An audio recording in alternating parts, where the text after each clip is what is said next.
From Corolla One Studios in Glendale, California, this is The Adam Carolla Show. Adam's guest today, Adam Ray. With Gina Grad on news, Bald Brian on sound effects, Dan Dunn stops by for a champagne taste test, and Dave Damashek's here for good sports. And now, his dad wants to impeach Trump and his new trumpet, Adam Carolla. Yeah, get it on. Got to get it on. No choice but to get it on. Mandate, get it on. Thanks for tuning in. Thanks for telling a friend. We love that about you, right, Gina Grad? That's right. And Bald Brian. Done It's a that dude ever. being a bitch. Adam Ray, I just spent the weekend with. He will be in here momentarily. I was on the phone with Larry David earlier today. Oh, my. Because, Mike August. Mike is always looking. And Hey, Mike, he's talking about you, you fuck ass. he was like, you were just talking about Robert F. Kennedy Jr. And I'm like, yeah, and remember him and Larry David? And you call Larry, tell him blah, blah, blah, blah. And I was like, well, yeah, that's right. We're talking about, last time I spoke to Larry David, I talked to him about, well, maybe come on the show when Curb Your Enthusiasm comes out. He said it was going to be at the end of the year. So I said, oh, well, we're at the end of the year. So I called him, and he picked up his phone, and he did this one. He called. I called him. He picks up his phone, and then I tell him who it is, and then he says, "Can I call you back in a minute?" And I go, "Yes." And then he goes, "What's your number?" And then I blank for a second because I never dial my own number. I only hit other people's numbers. Yeah. So I tell him what I think is my number quickly, and then he writes it down, and then I call Mike back, and then 3 syllables into Mike, Larry calls back, like he immediately called back.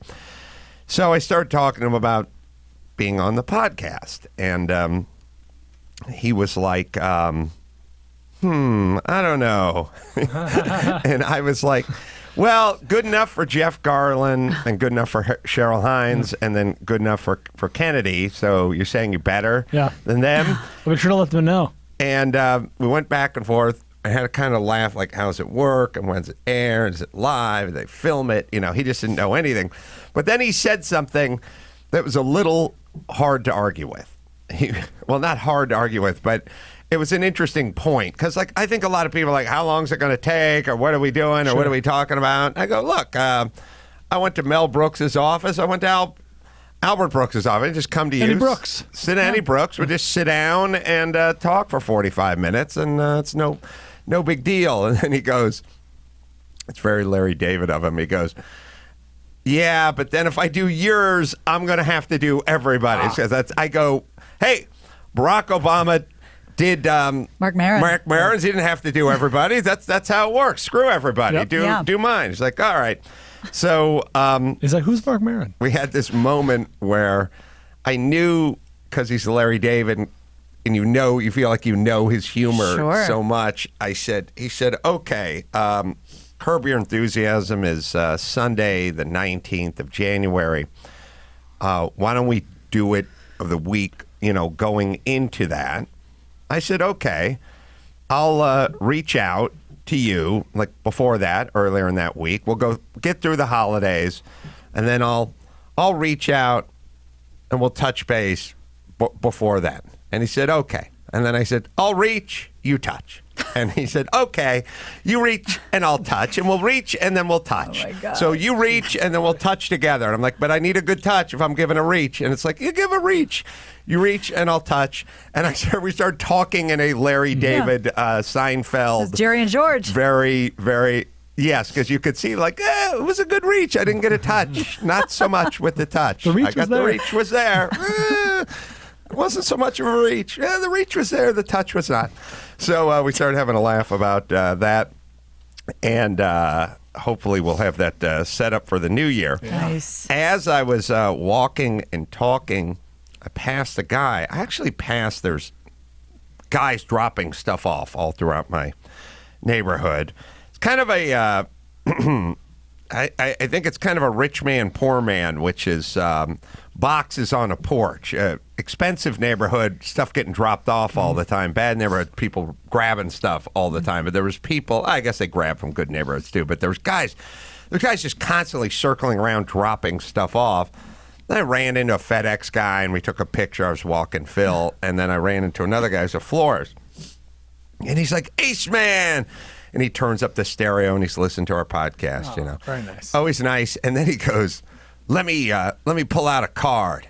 Oh. And I said, okay. And he said, I'm a florist. Jacob Morris, florist. I'm looking at him. Pasadena, pulls the card out. That's the card you're picking your teeth with? Yeah, it was. Okay. Pulls the card out, says Ace on the back in big letters. And I was like, so it felt like a magic trick, like if someone does a card and has your name on it or Just something. in case. And I was like, wait a minute.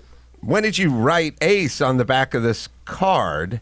Because you didn't write it on it right now. He didn't write. He Yeah, just you pulled the would've seen card out and said Ace, exclamation point on the back of it.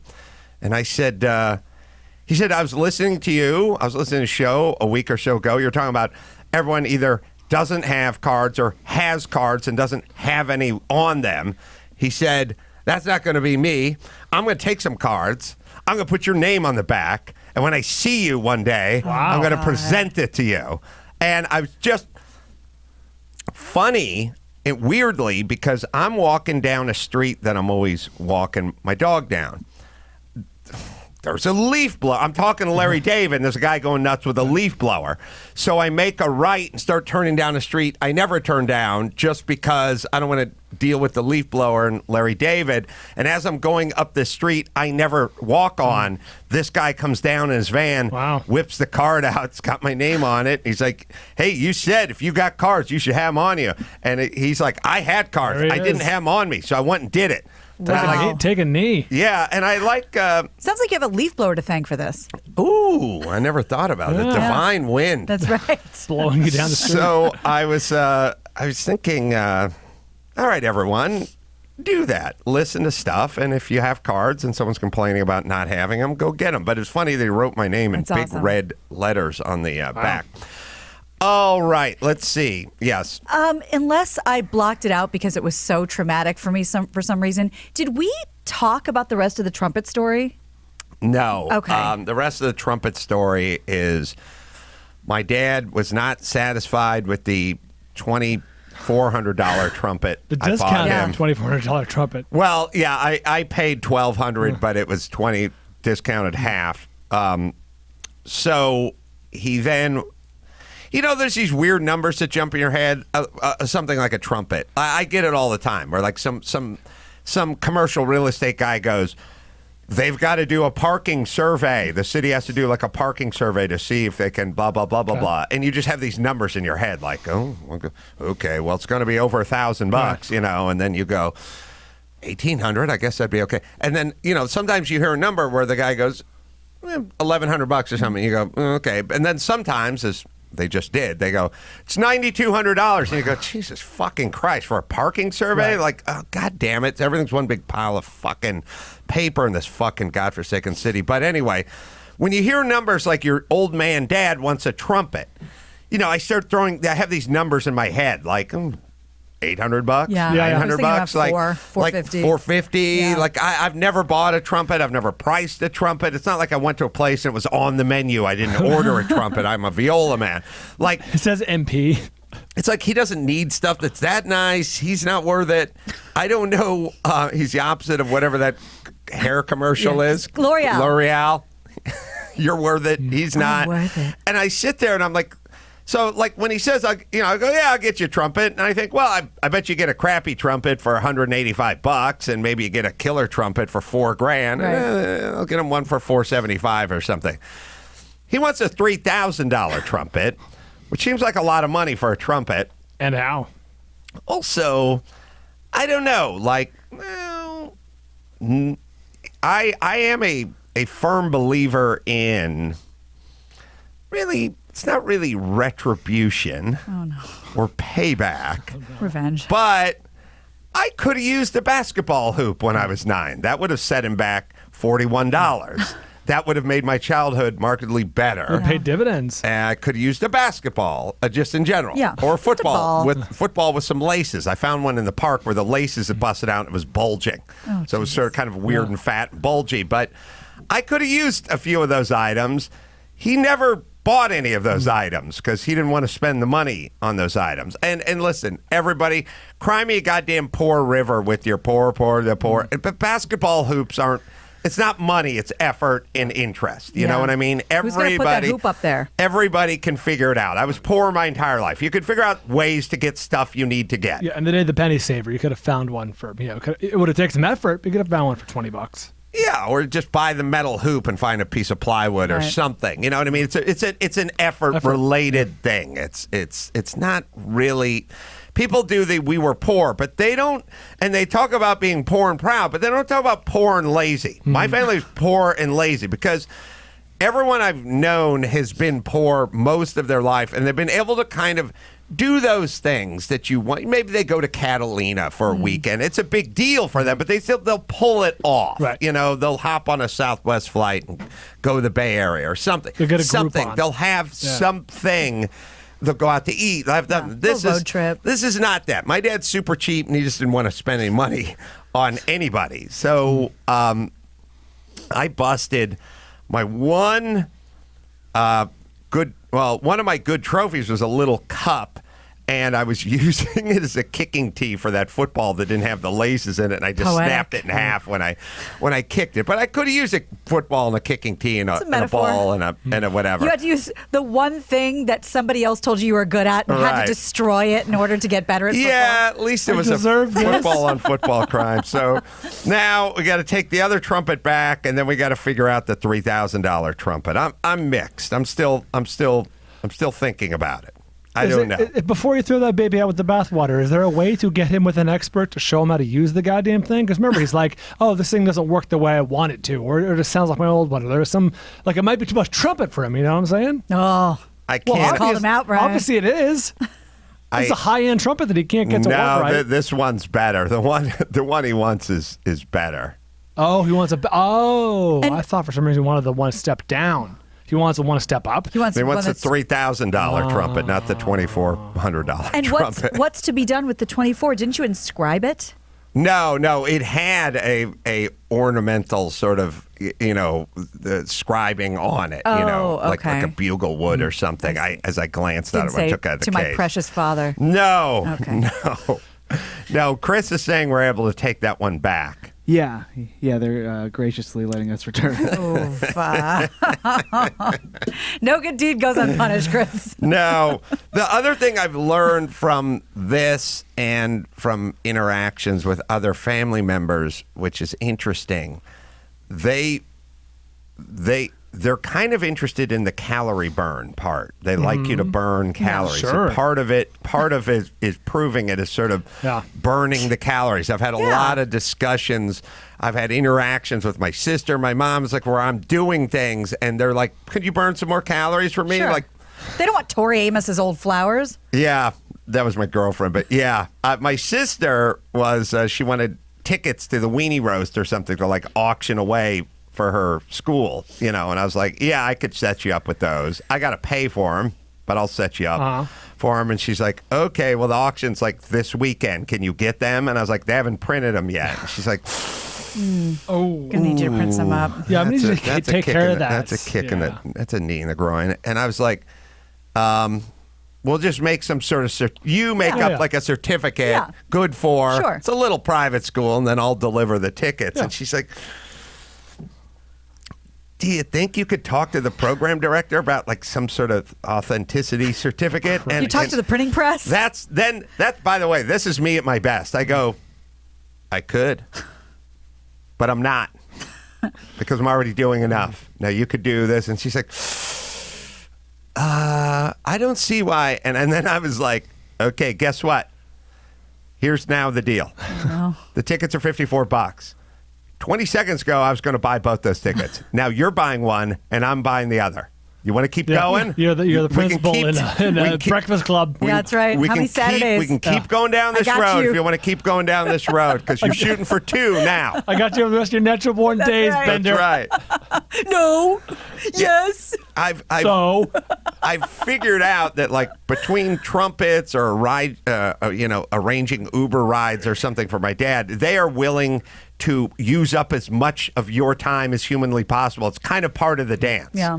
It's not that they're incapable of purchasing a trumpet, although they're close to it. It's more about you got to come do this dance for me. So the first trumpet, and their time is should be more limited than mine in a sort of cosmic way. But Macro. they have all the time in the world. I'm going emails back and forth, and then he's calling Matt, and then Matt's calling the trumpet store, and then he's going to go test out the trumpet. They love to suck you into their lethargy vortex. You'll notice, by the way, It's a whether slow vortex. it's those people or city people doing a really shitty job at the DMV, you're going to slow it right down to them. They don't move it along for you. They will. All the dumb, slow people are like, slow it down and bring it in. So we have that to look forward to. Would you ever pull I'm going to do this for you, but I don't want to be asked for another thing for the rest of your life? Oh, I don't know. Because how many more times can you go around this mulberry bush? I don't know. It just cosmically doesn't deserve it. That's all I'm saying. As long as he knows. All right. I have two clips. Let's see. Adam Ray is here. Uppity is now ready to go. As I said, I went on the website and it said available for pre-order, and then I had a stupid, long, confusing conversation with Nate. But it's ready to go. So you order Uppity at chassis, CHASSY.com, and you shall have it sent to you. So go ahead and squeeze that trigger, and you'll get it by Christmas. All right. RFK hung out here, Junior, after you guys left yesterday to do a Take a Knee, which I think airs on Monday. What's that air? I think we might be pushing it to early next year, just to space it out past the holidays. He then sat here and spoke to me about addiction, and it was pretty insane. And I told those guys, God, that's crazy. but his experiences. His experiences and what his weapon of choice was, Well, and they whacked it down to a few minutes. And so I said, all right, why don't we play that? Because we didn't get into it on the podcast, but it was kind of interesting stuff. All right, so here he has a little speech issue because of a little syndrome he has, if you didn't know already. But here we go. What was your weapon of choice back then, if you don't my mind? drug of choice was heroin and Oh, cocaine. really? Yeah. I didn't take any drugs until I was 15 years old. And then I took LSD. A kid gave me some, and I asked him. There was a comic book out at that time called Turok, Son of a Stone. It was my favorite comic book, and they came out every Tuesday. There was an episode, and it was these two Indians, and they ate a hallucinogen, and they went back in time and saw dinosaurs. And when LSD came to Hyannis in 1969, I was coming home from a party where a friend of ours had been drafted to go to Vietnam, which he didn't want to do. And it was kind of a blowout party, and I was hitchhiking home from that, and a kid picked me up and handed me a tablet and said, you should try this. And I said, will I see dinosaurs? And I had a very intense interest in paleontology, and he said, yes, you probably will. And I took it. And then, it really was a gateway drug, a very quick gateway, and within a couple of weeks I was doing hard drugs. I know the sensation of cocaine. What's the sensation of heroin? It's euphoria. I mean, for me, I was restless. I was uncomfortable in my own skin. I felt like I had a hole inside of me that I was born with, and that, nothing would fill it. And I was constantly restless, and that's one of the things that I think kept me from performing well at school. And I took heroin, narcotics, and I suddenly was able to perform at school. I could sit still, I could write a paper, I could read a book, and it was just a miracle to me because all of a sudden I could do things that I'd never been able to do before. Did you inject it? Yes. On a daily basis? Of different parts, I'll tell you what it's like. It's like dancing with a gorilla. you do it for a while and it's fun and exciting, and then when you want to quit, you figure out the gorilla still wants to dance, and that you don't have a choice. And that's what happened to me. It was, and I was constantly trying to figure out how to quit. I was, I would take.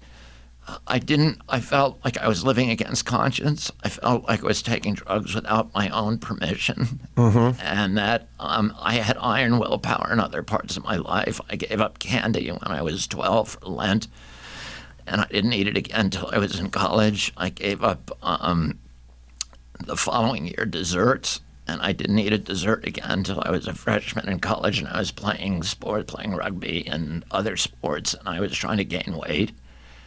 And so I felt like I could do anything with my willpower. But when I started taking drugs, it was cunning, baffling, and powerful. And for some reason, to me, the most demoralizing feature of addiction was my incapacity to keep contracts with myself. I would tell myself at 9 o'clock in the morning, with earnestly and sincerely, I am never going to do that again. I'm going to get on a good track and get back to where I was going and be the person that I want to be. And by 4 o'clock in the afternoon, it was like somebody else had stepped into the driver's seat and was driving, and I had no control over that person. It was like a completely different person, and I was, dumbfounded by it. I didn't understand it until years later when I came into a 12-step program and realized that was the disease of addiction. I think, it's interesting, right? Damn. I think we've all kind of had that feeling where you wake up in the morning and you're like, today I ain't beating off. Yeah. Yeah. And then Not today, Satan. then noon comes around. And, By the time you're done with your sets. no, but we've done it with food or Sure. drink or whatever. You just wake up and Calling you go, an ex. Today's going to, you're right. Calling an ex, eating a scone where you go like, today we're doing it. We're going to make it. We're going to make that day. And then at some point, something happens along the way. Sure does. Falls apart. And, if it's calling ex or eating a muffin, that's bad. But if it's heroin, that's worse. Yes, it If we is. had a choice of, 5 tries to figure out what his addiction was, I never would have said heroin. And shooting it up. Yeah. Wow. I didn't do a lot of snorting back then, I guess. But also, it's kind of like, it's funny. I was thinking about him, and I was also talking about. I was saying to Larry David, I was like, when you get around Kennedy, you go, oh, that's white privilege, and I don't mean privilege per se. I just mean I could feel where he came from. I could feel what that guy, the life that guy had led. He seemed, it's always going to come across as weird. It's not snobbery or Stately. anything. There's just something Yeah. where, like I said to Larry David, I said, you're rich and you're white, but you're not rich and white like that. You're not white privilege. Right. I'm rich and white. I don't feel that way at all. You're not Kennedy white. There's a thing, you know what I mean? Like I felt like, oh, that's white privilege. That's that thing. And then I was like, oh, wait a minute. That's the thing people think I have. I don't Right. have that. He has. Yeah. He has not really about money. It's about just sort of life. It's Like- So sort I of wonder, who I you wonder how kn- much of it is being born into it. You know Yeah. what I mean? Like, Yes. I assume you did, and I assume Larry did make money at a later stage in life. No, like I was sitting around the other day and I was like, I'm being besieged with the Once Upon a Time in Hollywood. Every time there's a commercial, Okay. it's on pay-per-view, it's on whatever. I'm thinking long and hard, like, it's $11. It's it's not 11, it's $11.95. That's $12. Yeah, it's $12 bucks, yeah. Call it what it is. Yeah, Now about you 20 can rent it. But if you don't watch that whole damn thing in 3 days, That's another it. 12 bucks. That's gonna be just to finish it. No, it's Yeah. not another 12 bucks. It's if you don't watch it all, that I ain't coming back. Oh, okay. I'm not going. You're not going to pony up the. It would be 12 bucks. But you're not No, gonna- Never know no, what's we'd about never, the ends. we'll never know. You could buy. That'd be 19 bucks. That's too much. That's too much for you. What movie's worth Too that? much for you. And then there's like, if there's a big pay-per-view UFC fight that's like coming on a Saturday night, and I've been working all week, I won't pay $55 unless if I invite 25 people over, I'll Right. do it. I'm not good enough to watch it alone. Right. It's not worth the money for me just alone. Right. And that's where I come from. Yeah. I don't. That's my training, or that's my mindset. When I was dealing with Robert, it just felt like that's who he was. Versus athlete who signed a bonus and is getting a Rolls Royce and some jewelry or Yeah. something Makes something sense. like that. But then I also started thinking about, like, what is his white privilege? Like, it was on heroin. His dad was murdered. His uncle was murdered. He's had a lot of tragedy. I mean, I think his brother Michael's the one who died on skis, throwing the football around. Like, here's the thing. I never went skiing because I didn't have any white privilege, but his brother's dead because he was skiing and they were like throwing the football back and forth and he hit a tree. So Your uncle was never president. I was never. Far from it. Yes, I could picture Ralph or Mario. Carollo. Carollo, or Vince sitting there in Santa Monica waiting to share a car with his wife. All right. So it was interesting, and I thought you guys would enjoy that. It's a hell of a life. We will. Let's bring Adam Ray in, and thanks to Dos Equis for this week's coachable moment of the week. Oh, we're gonna break down a little memorable moment from this week in college football. Let's take a look. Coach O, you have no idea what you mean to my family.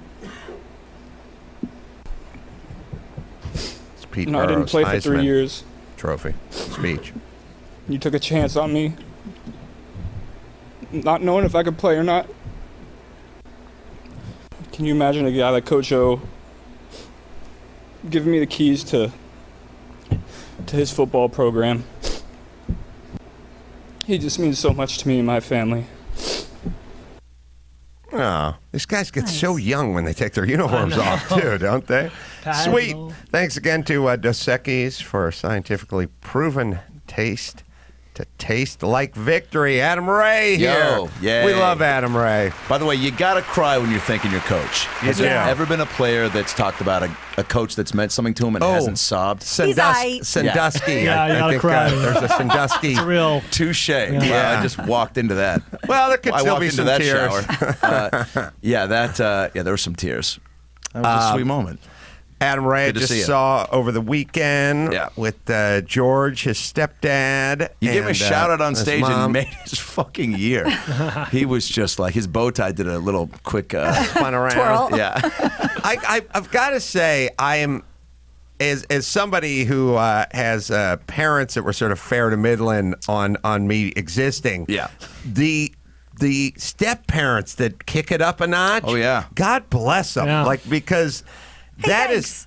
Couldn't use more- Hey, thanks. Yeah, you. Yeah. I mean, being a great step parent is it's huge because you get this sort of crossroadsy thing. Yeah. Like you were a little bit older when George came I onto was the about scene, right? 17. Which is So I could actually crucial picture him age. fucking my mom and Oh, not come on. like Oh, getting my weird about God. it. You know, because also there's a little bit of, once you start seeing your folks as people, not parents, and there's a little bit of a break in mom's love life, you're like, dude. Like when he was like, asked me for my mom's hand in marriage because I was, the man of the house. Wow. And he took me to a Sonics game and he was like, Troy, I took you here obviously because I'd like to marry your mom. And I was like, no, I don't think so, George. And he goes, just as a joke. And he goes, okay. And I was like, no, dude, of course, yeah. But then there was a part of me that was like, but dude, there are some, it's going to come with some, a set of guidelines. Like it's been a minute since she's, had some fun in the bedroom. So I'm going to expect you to, bring some toys. We'll take it up a notch. No, don't just come in and do the standard, single had mom that. sex. Yeah. You need to take it into stepdad overdrive,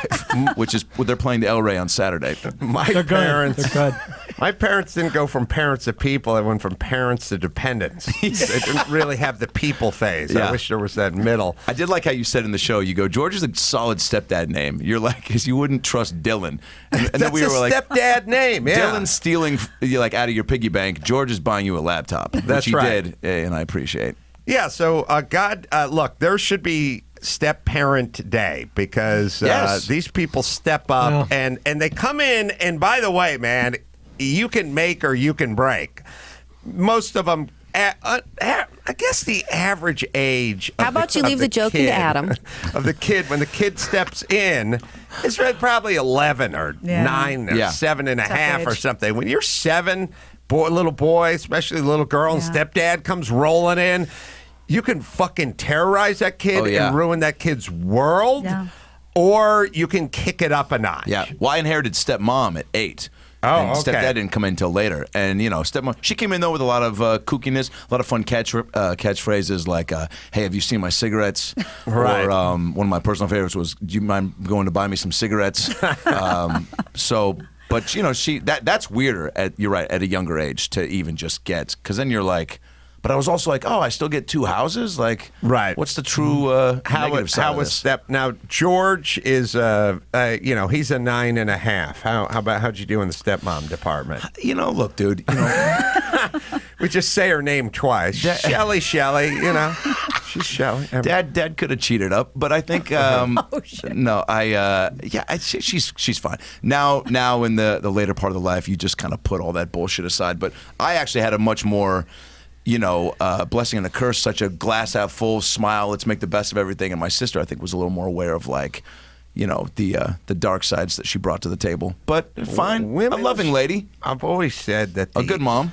The guys are wired like a piece of farm equipment, and women are wired like a 60s Jaguar. Like you can't leave them in the rain. You know what I mean? Like fine tune that shit. You take. My sister's the same way, like did not handle this stuff well. Yeah. And I was just like, I'm going to go outside and wrestle. Like that's what we just deal. Yeah. Sport's kind of a big thing. You just go, I'm just going to play football. We're going to be gone all day. And women are a lot more nuanced, and the wiring is a lot more delicate. And these kinds of major life changes, which you have a strange human adult living in your house where your mom used to be or where your dad used to be. It's weird. It's a big shift. The one thing I do appreciate that she brings to the table versus George. George is big puns. I call him Big Pun, right? Which he doesn't get, but ironically, yeah. And I love it when you call me Step Papa. Oh my God! That's not bad. Write that track. Okay. But my stepmom, she's a little filthier. So like last time I was home, and she does this thing where people that aren't comedians or in our world, they want to say stuff out of character sometimes because they're like, oh, you'll be able to roll with it or make it funnier and avoid the awkwardness. Last time I was home, their little poodle was going to town on a stuffed animal, right? Oh, yeah. It was a definite Me Too moment, and it's just going to town. And she looks we're all watching the dog fuck the stuffed animal, and then she just looks up at me and goes, well, at least somebody's going to come tonight. Wow. To which I said, oh, what? And then my dad's just sitting there, and he just kind of smiles and like, but she did it in a way looking at me being like, what do you want? You want to add something to that, comedian? So, which I was like, all right, Dad, go fuck, not mom. Like, what do you want me to try to, facilitate God. But so she does that a lot, which is weird, but like. Once is enough. A lot? Yeah, a lot. Like just at dinner too, she'll just say things like, she said my pussy hurts once. I mean, it was just like. Wow. Yeah. She's got my grandma would do a lot of that. I don't know. She's not like in her 80s. You think like, again, like when you get to the 80s, like game on. Like say what you want, where you want. Mm-hmm. But yeah, like in the 60s. Ruth Gordon kind of thing, if you guys look Ruth her up. Gordon. Harold Maude. Harold Maude. Right.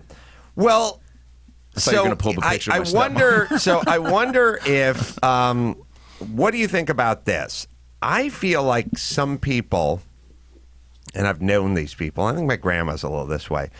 She would say things like that to kind of shock you and then kind of control the conversation. That sucks. Like it would kind of gets people on their heels, and then they get to be in charge. So she broke the ice but was holding the mallet. That's right. Yeah. Right. And so I don't know if it's a kind of a control the conversation thing. It's a power move. Get off on making people uncomfortable.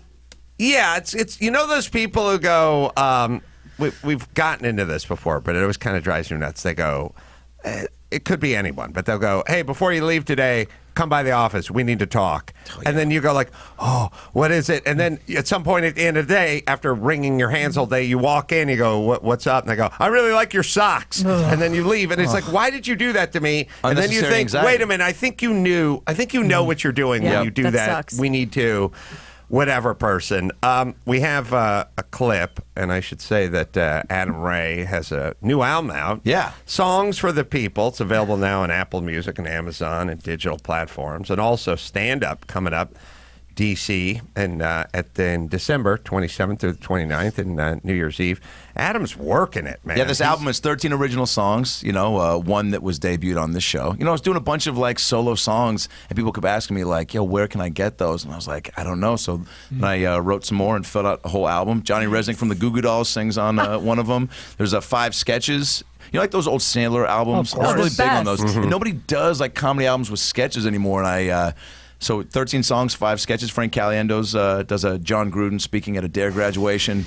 I got Jonathan Kite doing a bunch of stuff. My buddy Piot from Mad TV. It's really fun. We'll play a little snippet of one. Let's see. I did a little compilation, a 1-minute promo thing that's got about 4 tracks on it. If you want to play that. Yeah, it's a 60-second. Yeah. Here we go. Yeah. I'm going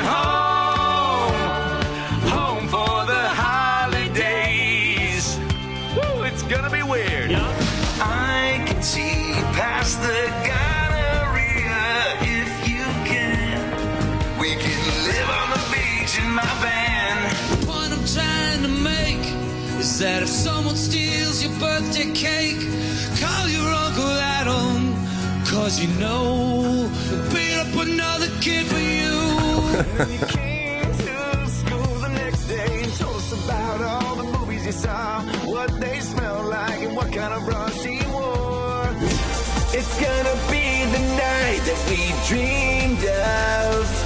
We're gonna find our true love.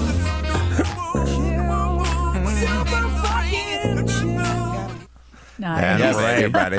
Go get it. There's a man. song for everybody. How'd you get Resnick? Dude, I met him at Sirius when I was doing the Stern wrap-up show, and they were doing Stern.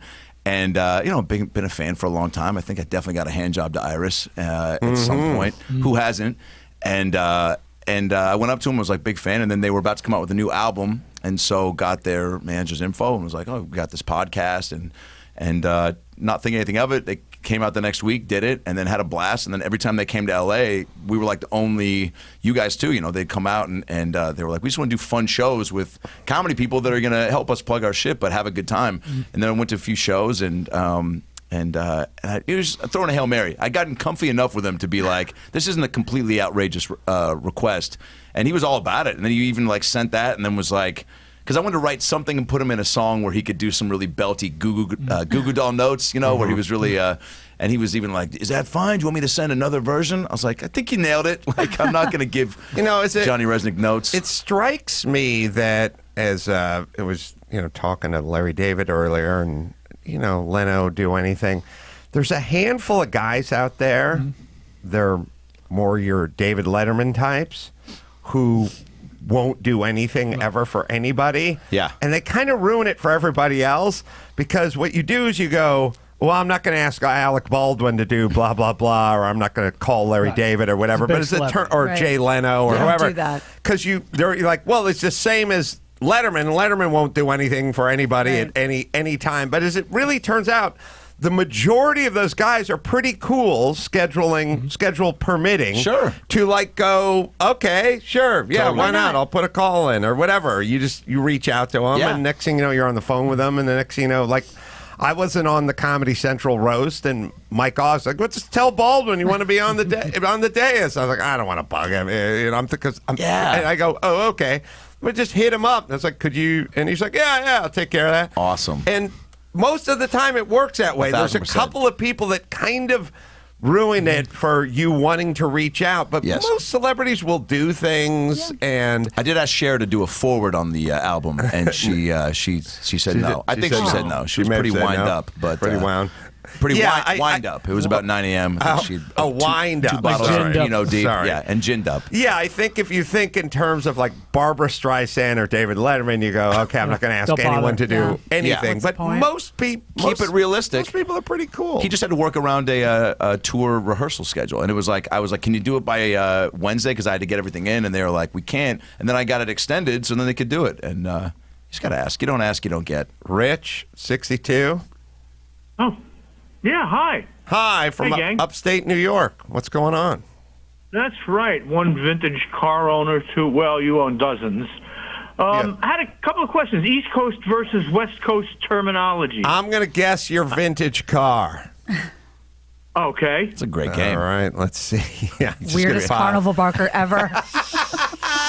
I'm going to guess how go many pubes you have. 65 Mustang notchback. Negative. Is it a Ford? Is it a Ford, Joey. Rich? Yes? It's a foreign car. Oh. It's a what? Foreign car. Foreign car. All right, let's see. I'm smelling Triumph on you. No? German. It's German and foreign? Number 4. I say 1969 BMW 2002. It's way too new. Should I just tell you? Wait, wanna you said keep it's guessing? too new. I thought you said like vintage car. Yeah, dude. Let me take a guess. 1999 Hyundai Sonata. It's as old as I am. It's a 57. Ooh. Your guess was too new. BMW. Sorry. Mercedes-Benz. Oh, 190. A 190. 220S. Damn it! I told you. It's uncanny, right? You want to guess how many miles are on it? Oh, God. We've been here all week. 55,000. 11,000. Wow, that is original Jesus. miles. Good for That's you. Nothing. Where do you take it to? Like, what's a special trip for you? Local shows. Right now, it's in bed for the winter because of snow and ice on the roads. Yeah. The 190. Oh, sorry, it's a 230. It's the Pagoda body, right? The six-cylinder. The 190s, Straight I think, six. were Yeah, they're four. four-cylinders. It's the Pagoda body one, right? Is that what they call it? Tauntaun. Oh, Jesus I'm way Christ. off. Star Wars. All right. You ever just I'm pick up? sorry. You ever just pick up some Cub Scouts and roll to Baskin Robbins on a Wednesday? Not yet. What Okay. year did Well, you no, say with it that was? attitude. 57. Oh, wow. It must have classic. been first year of that car. 56. my damn gosh, it. it's embarrassing. I missed It's a it dark by- day. I'm way off. All right, Rich. You got a question? You're off today. I know. Yeah, well, That's a I'm on the deep East cut Coast. I'm car, out here man. my whole life, and you use terms that. Well, first of all, you want to reduce your redundancy when you speak, right? You don't want to say disable and tamper. Why do you say oftentimes instead of just often? I should say often. That'll be part of my New Year's resolution because speaking of Streamline the time. vocabulary. Efficient. No, I would say a lot. What time is it right now? But I want to just say what time is it? Yeah, you say, you say a lot, or at least you Right. used to. I think you say a lot still. The thing is. The thing It's is, just the thing is. The thing is. Yeah. That's right. Well, it's on. fun to get I'm that gonna extra is in. streamline it. Streamline Look it. at this show under 40 minutes. Does it make you smarter to start, self-editing words? Probably, right? Only if you don't think about it. Yeah, If it's you gotta think be about it, ingrained. it doesn't help. What about the people that make up You words want that to aren't be words? succinct. Succinct, yeah. And when you talk about highways, when I want to go down to D.C., I'll drive down 95. I don't drive down the 95. That's a geographical thing. Yeah, that's an LA thing. Because, yeah. There's nothing you can do about that. But if you are taking the 95 to D.C., come see me at the Improv December 27th through the 31st. That's right. Yeah, there's Boy, a weird will do. there's a weird Okay. LA thing, believe which you. is when people say it's on Sherman Street. Yes. I go Sherman Way. Sherman Way, yeah. because it have to Right, you have right. to put the way, Yep, otherwise Sherman it's Place. not Sherman. Sure. It's not Sherman. Yep. It is Sherman Street for Yeah. some, or Sherman Way. But what I'm saying is, why isn't Sherman good enough? I always heard the East Coasters call it I-95, which essentially is the same as the 405. Oh, yeah. That's a Midwestern Rich. thing, too. Yeah. Do you guys say so? I-495.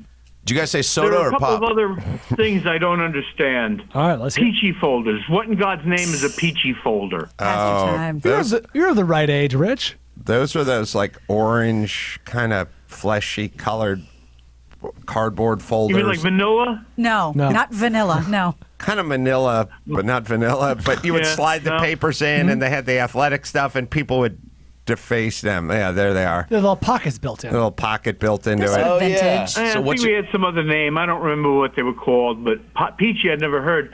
And lastly, like the Eskimos have so many words for snow. Easy. How many kinds of shorts do you have? You got board shorts, Cargo. Cargo Culotte. shorts, yeah. Yeah. Jean. Capri. Cutoffs. I'm a dolphin shorts man myself. Hot shorts. Yeah. Dick huggers. Yeah. Rich, what do you do for a living? Clit squeezers. I'm recently retired. Nice. So now I sit around and digitize old audio recordings. Right now I'm ripping digital video I shot years ago. Oh, good for you. What were you shooting? Concerts mostly. I'm friends with a lot of guys from Zappa's old band. So I've got a lot of video of them with, say, like the School of Rock performing and just lots of stuff.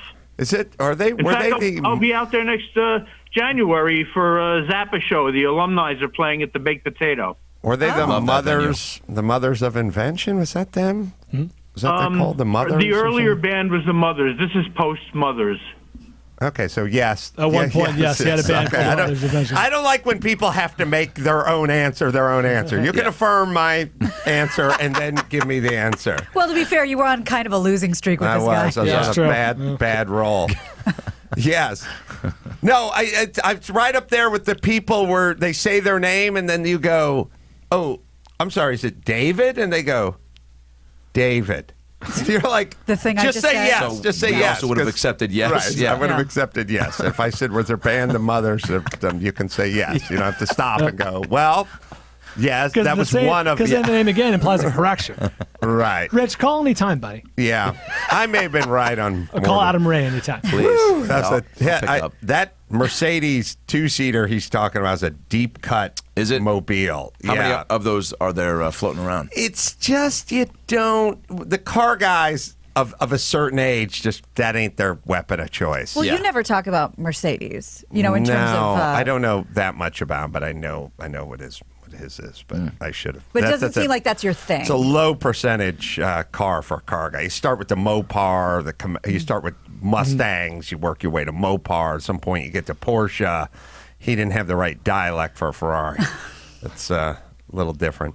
All right, let's see. We have Dan Dunn coming in here. He's going to pour Adam, you some came on a champagne. good day. Yeah? Adam Ray, yeah. Dan Dunn? That's a great name. That's a power bottom name. Dan Dunn. He owns it. We have what is our unprepared clip? I think we have one. This is you and Mike August at the Sirius XM garage. Because Adam was kind enough to go out and do so many of these fun dates. Dude, with the us. best. It's the most fun show that, I mean, truly. It's really fun being Yeah. up there with you. This is me and Mike August at the Sirius XM. Sirius XM garage, yeah. All right, we'll play that. Minute and a half. Mandalorian. Don't know. Mandalorian. He has no idea. Mandalorian. Is that sounds like an aquatic mammal that lives in the byways of the Florida deltas or something. I don't know what a Mandalorian is. Do you know what a Mandalorian is? Is it a vehicle? It's a cross between a car and a very small guitar. Like, somebody's like, we need a mandolin. We already have a ukulele. Yeah, but we need something that's thicker than it is tall. So let's get a mandolin. Isn't a mandolin just a fat ukulele?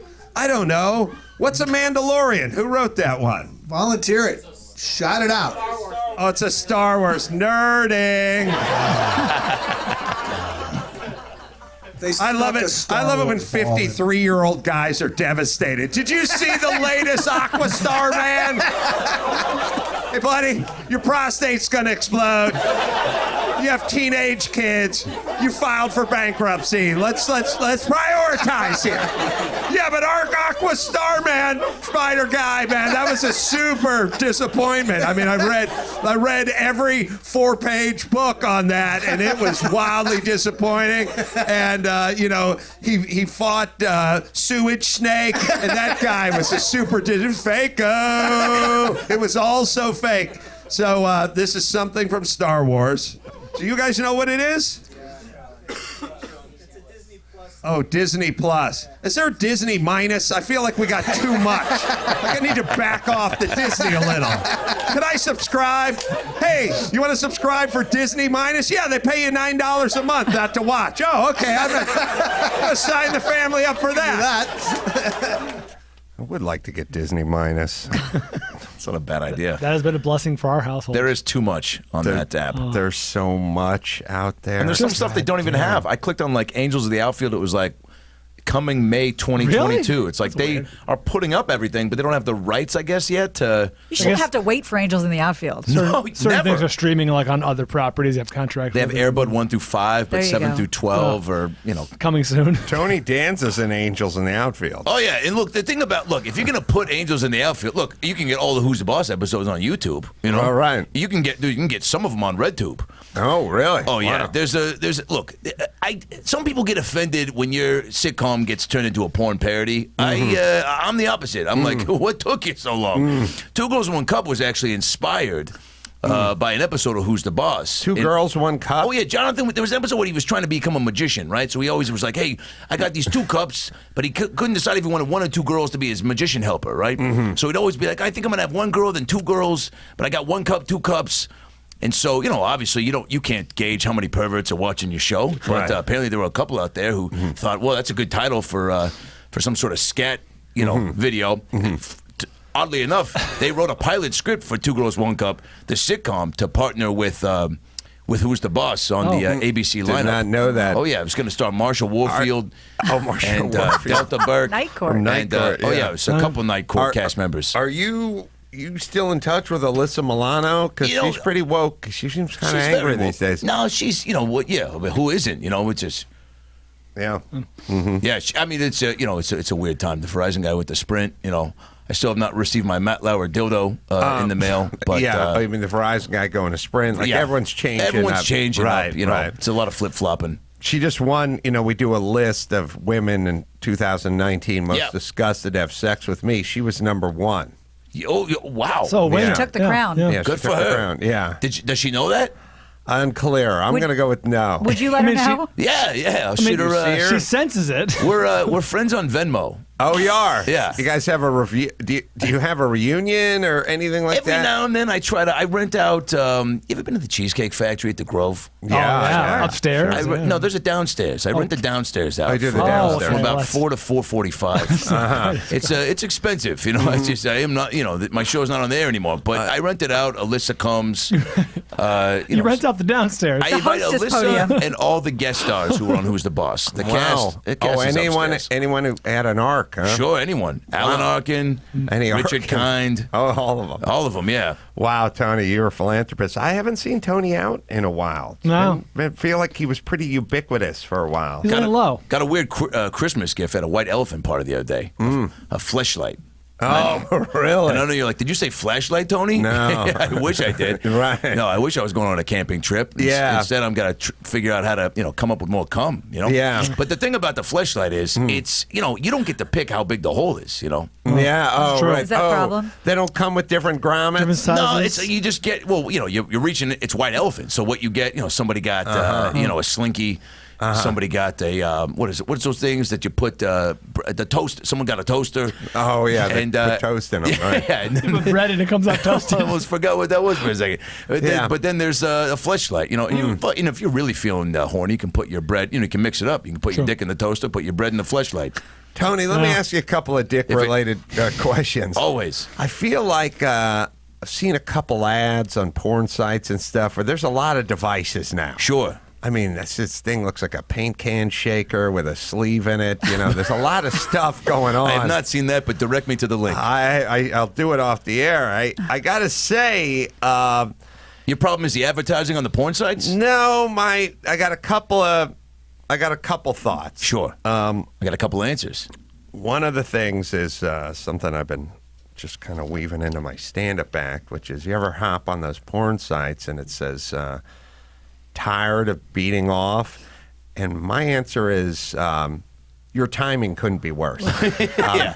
I'm actually getting ready to go. Where were you 20 minutes ago when I was on Bring a Trailer? Yeah. Then we could have talked. Or wait 5 minutes from now, but this is the worst time. Yeah, I'm pot committed. This ship has sailed, I my logged dear. on. But I I stole the appreciate where your password. head's at. But Yeah. next time I'm on Rotten Tomatoes 40 minutes ago, let's talk. Oh, yeah. You know what I mean? You guys should be advertising, but you're on the wrong website. Yeah. Go to the fucking Bring a Trailer. Go to eBay. We'll talk. Yeah. You know? Not once you're already there. Yes, we're there. What I hate is when you click on a video, like some sort of MILF babysitter combo, and they direct you to like kidnapping porn. You know, it's like, I'm not going to seek that out of my own. And now, next thing you know, 4 or 5 hours later, I go down this rabbit hole of kidnapping porn. And I'm invested in the story. Now I'm going on Google after trying to find the kid. Turns out it's not based on a true story, like Harry and the Hendersons is. My problem is there's a lot of devices out there. They seem pretty technologically sound. And I'm not, they're talking about sort of robots replacing women. Oh, it's coming. I cannot wait. There used to be a chasm in the orgasm. Oh, yeah. I don't want to sound like Nipsey Russell, but I mean. Well, you can't. You did. There used to be your fucking dry, calloused man hand. Yeah. And then some nice moist pussy over here. Now there's a whole bunch of devices in between the hand and the beautiful warm pussy. Oh, yeah. And at some points, guys are going to get to that 7 of a thing that takes NiCad batteries and go, you know what? Let's just stop here. Like I'm not leaving the house anymore. Yeah. Like I'm not going in search of anymore. We're good where we are. Do people still fuck department store mannequins, or was that just the 80s? No. Well, you get one of these things and you make a little Hershey's peanut butter cup out of the mannequin and the new device. This is essentially what the Roomba robot is for you guys. This is the future. I mean, like, you don't have to vacuum anymore. We don't expect you to. Yeah. Sure. But we got this over here. By the way, you're being a little dense because 2 can play at that game. Oh, sure. Oh my God. Robot men. Oh my God. There are Please things tell out us. there that I didn't even know existed. Tell me one thing a robot man can do that Tony can't.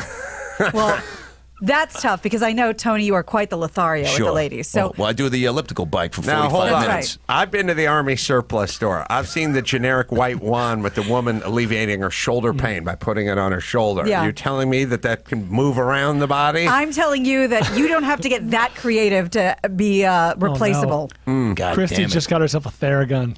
Should I be what? worried? A Theragun. A Theragun. Put a picture of there. That's wait, a hot. that's like a massage Theragun? From Star Wars, Like a right? Yeah, A the Mandalorian Theraman? uses it. Wait a second. A Theragun, I've used that because when I was playing competitive softball, I slid into home too hard, and I used a Theragun on my lower back. But what? People are putting them in their. I'm saying that's We on don't know. the table, apparently, according I to gotta Gina. look up a Theragun.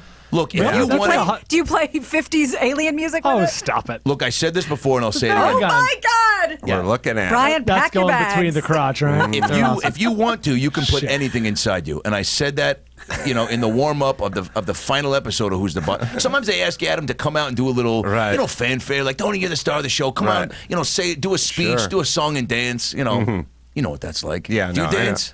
No, but I know what that's like. You go out before the show, Sure. you say a little something, and then you start the show. It's kind of a weird thing. They do it in all sitcoms. You're kind of not that it's not broken down already, but I feel like we're supposed to think that guy's Mike Baxter or something from the guy who runs the Outdoor World. Right. He's coming out as Tim Allen and saying, hey, I'm Tim Allen. And they go, here we go. And then he jumps into Mike Baxter world. But I'm like, maybe save it for the end. I wouldn't believe you're that guy. We're supposed to think Tony Danza is Tony. Yeah. Tony Maselli. Yeah, Tony Maselli. All right, let me hit Castrol Edge, and we're gonna sample some champagne and/or sparkling. Can't wait. I want to wine get as fucked up. He's been calling it bubbly. Bubbly. Bubbly. We'll do some bubbly. First, Castrol Edge. You can tweet us at Adam Carolla Show with the hashtag Castrol Challenge with your questions for Castrol Challenge. Brought to you by Castrol Edge. Formulated with fluid titanium technology, reduces friction, maximizes engine performance 3 times. Fool. 3 times, fool. Stronger than leading full synthetics. It's Castrol Edge. What do you got, Max Spada? This is at El Toro Jr. on Twitter. Wants to know hashtag Casual Challenge. Adam, would you ever let a proven race car driver drive one of your vintage race cars if they sponsor it? Oh, yeah. I had John Morton drive my BRE 510 at Laguna Seca one year. I qualified it, and he did the race on Sunday. Although John, he's a guy who rolled a $10 million Scarab at Laguna Seca, and now he's the guy who's rolled a 240Z at the Daytona. So maybe John isn't the best guy.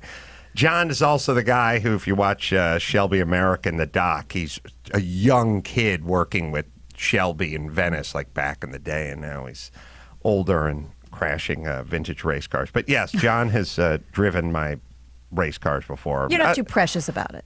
Other guys, yeah, that's him at Daytona. Oh, my He's God. On top of another car, and he's going to roll.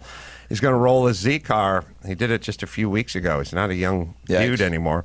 At least that car had a roll cage. The Scarab he rolled ended up upside down and have a roll bar. Like, that was a crazy. That had one little hoop that went over his head and it was bent. It was bent in. How often do the accidents like that occur versus just the straight up guys bumping each other into the walls? You know, how creative do the collisions get? There are a couple of guys out there that you have to look out for because they're crazy. There's a couple of them, and they're allowed to race. There's a couple of them. They're a little erratic and super aggressive. Everyone else is pretty cool, but there are mechanical things that happen that you can't. I've seen guys' whole rims shear off and just go into the crowd and stuff like that. Like, they can't account for catastrophic sort of mechanical things happening. And then also there's just mistakes. People don't see people coming up and whatever it is. So try to keep it cool out there. Wear But your I have. seatbelt. And thank you. 6-way harness. Had to do the math on the 6-way. The Wait. one that goes between your legs splits it. Oh, I see. Yeah. Okay. Dan Dunn coming in. We'll test a little bubbly right after this.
So this is August,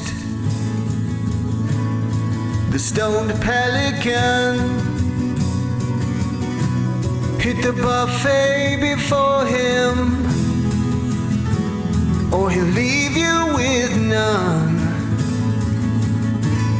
Oh yes, it's Mike August, the world's cheapest man, stole the toilet paper from the hotel can. His name is Mike August.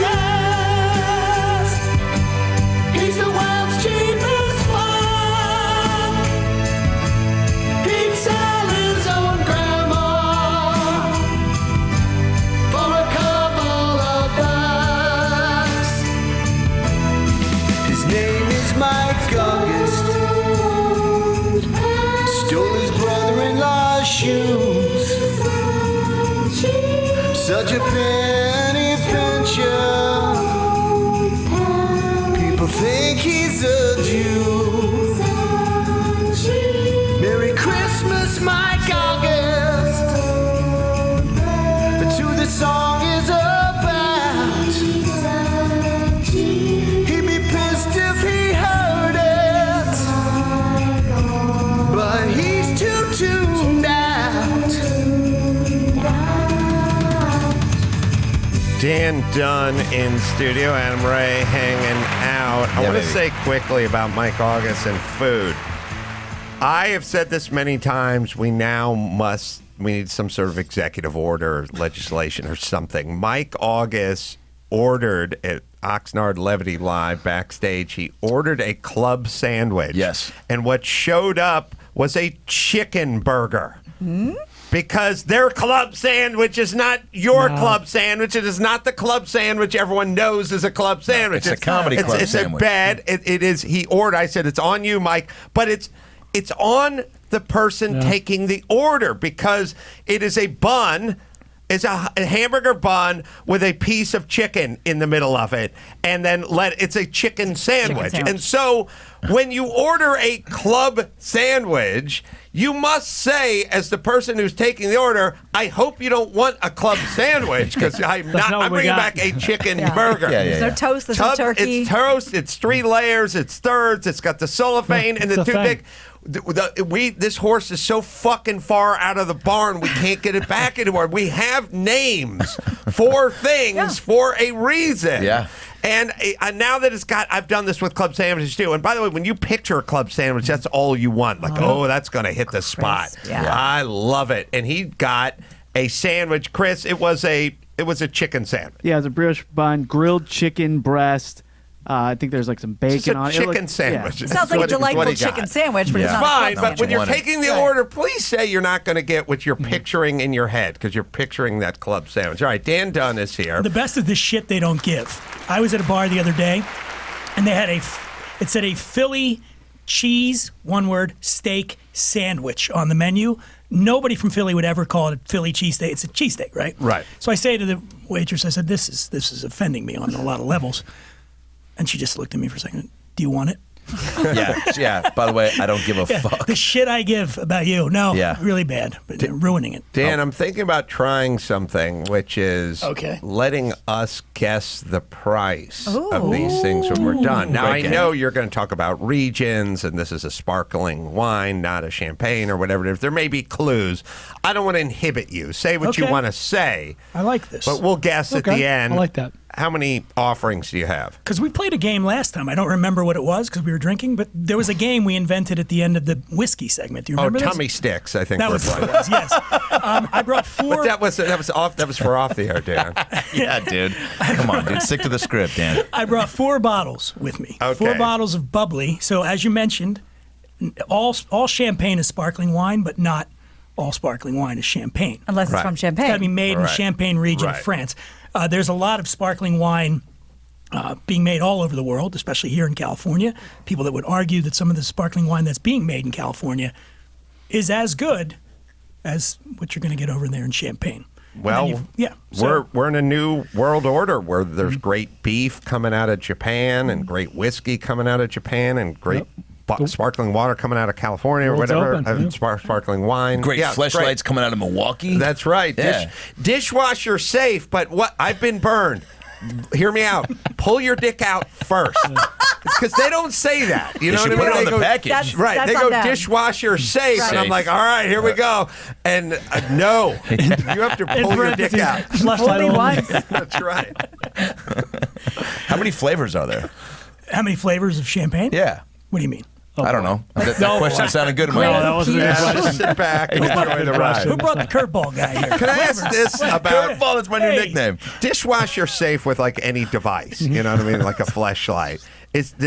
Do you do a run where it's just that, or do the kids have their sippy cups and other things in there as well? Like your Charms bowl. You got the plate with the Disney characters on it. It's leaning up against that. Yeah. Or do you get a bunch of like-minded gents and do a one big fleshlight wash? You know, I'm That's doing what a you should batch, do. fellas. Yeah.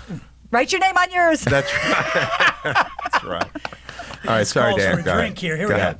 All All right, here we so Ooh. you're opening the first one. The sound eye. never gets old. Oh man, that's good stuff. I got to tell you, in terms of booze, beer, wine, sparkling wine, graphic art, they've come a long way. I feel like I used to be able, when I was a kid, you could look at the bottle and see which one the cheap one was, yeah. and then look at the one and see what the expensive one was. Everything looks good now. Dan, you probably know this, but it's some outrageous percentage of people who shop exclusively by label. Like they just look for a fun label. They don't know what they're doing. They just 79%. Is that what it is? Yeah. My God. There you go. Now, is there I mean, That's incredibly high. a name is really is a huge factor, and the design on the labels. I mean, the Prisoner wine, which we talked about before, that one of the big reasons for that popularity of that wine was the labels were so cool. People were like, I got to get me some of that. You know what I love about this too? That pop sound. It's such a celebratory noise. Yeah. Right. Is there a top 5 list of occasions that this is used for? I think of divorce when I think of champagne, but everyone's got their own connection. Yeah. Is there a list though, in all seriousness, of like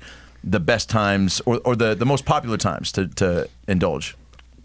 Oh, you mean when you're getting? Oh, well, obviously the holidays now. We're Right. We got New Year's Eve, Christmas, all these parties, everybody's drinking. Proms. Now brunch, right? Brunch. Yeah, Going to mimosas. brunch anywhere, everybody's popping corks. Amen. Ooh. Don't use the Tattinger for that. Yeah. So this is the thing. Is so it good. I was It is I, really crisp. Is it Tanger or Téranger? I think the French would say Téranger. Grandma. And this Yeah, is my would grandma say says Tattanger. Tattinger. Yeah. This is Téranger Brut Le Français. Dude, that was Very I like the way you crisp said that. and refreshing. That is beautiful. Téranger is one of the few champagne houses over there that's still family owned. They've been around, I think, since the 30s. This one, because it's a brut, what does that mean, Brian? Dry, Dry. very dry. Low sugar. He knows. And good if you're on the Vinny diet. Are we ranking the prices, Adam, or are we guessing the prices? Yes. You know what I'm saying? 1 through 4? Or are we doing who closest to? Oh, I don't know. What do you Yeah, want? It's your show. I'm doing a ranking, Okay. which is the most expensive to the least expensive. Okay. You don't have to guess the price. We don't need that. But I am interested in what we think is the most. So the difference with this one, and keep this in mind when we go to the ones we go subsequently after this, is this one's heavy on the Chardonnay. Téranger owns the most Chardonnay vineyards in Champagne, and so their wines tend to be heavier. The thing, this one's like 60% Chardonnay. Right. Most of the times it's going to be Pinot Noir grapes. It has like a crisp apple. Yeah, this is. It's light and crisp and dry and nummy. Can I ask you, Dan, about stoppers for champagne? Like if you want to make them through the night or into the next day, is just the kind of pressure, friction kind work, or you need the one where you pull the thing down and wind it? You need the clamps. The clamp on there. All right. They work. One question with a follow-up. When I come downstairs and I see the bottle just sitting on the counter half full with nothing on top of it from the night before, is that good?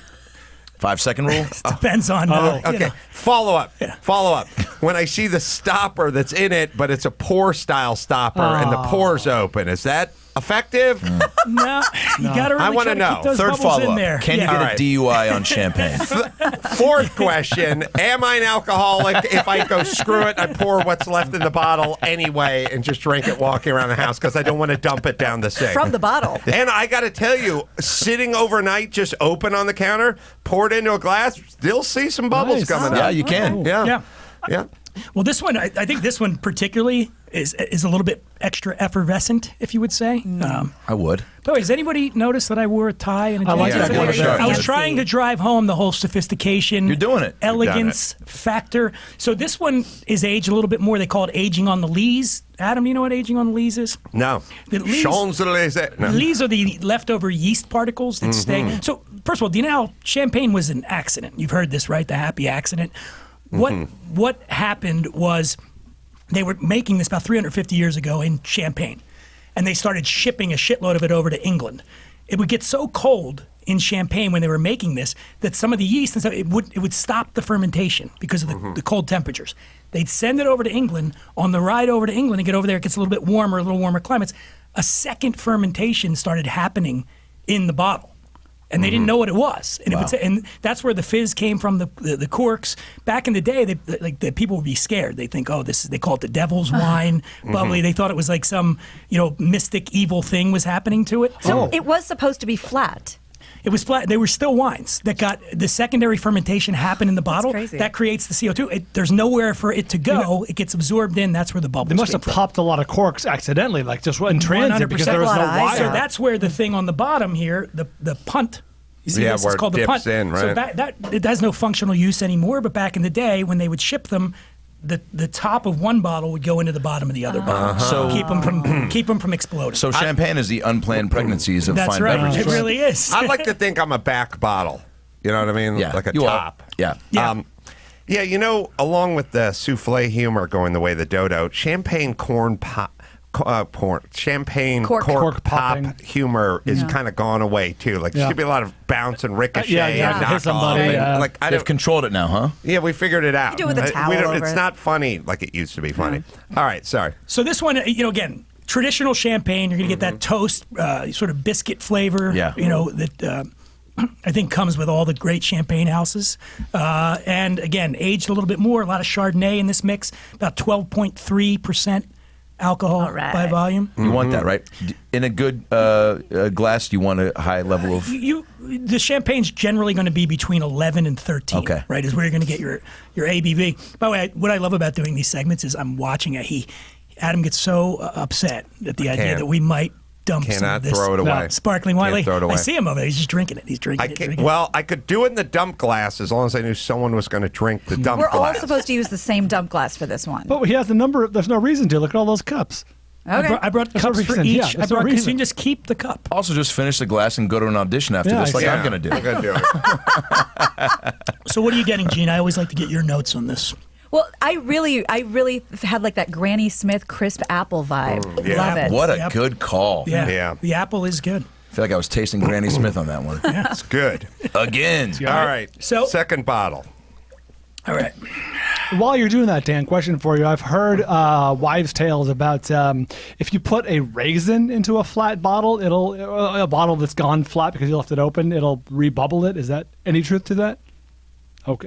I don't remember heard that Dude, before. why'd you have to make That's why it that weird, was a Brian? wives' tale. Check back with me at the end of this. You and your Too raisin embarrassing. conspiracies. I don't know if I said this or not, but if you're going to put that fleshlight into the dishwasher, forget about the raisin. Forget You take your dick out You first. take it out first, man. Take it out first. Oh, boy. You're right, Adam. This sound does not It's, get old. it doesn't, right? No. It's the start of something good. a party. That should be Yeah. the commercial. Whoa. I'm already burping. All right, give me a light pour, Dan. I don't want to get too drunk, but I can't dump this out. So that's for Send it over. And I got a lot of corks, too. Brian wants a big pour, We're going right? to drink this. No, not a prosecco.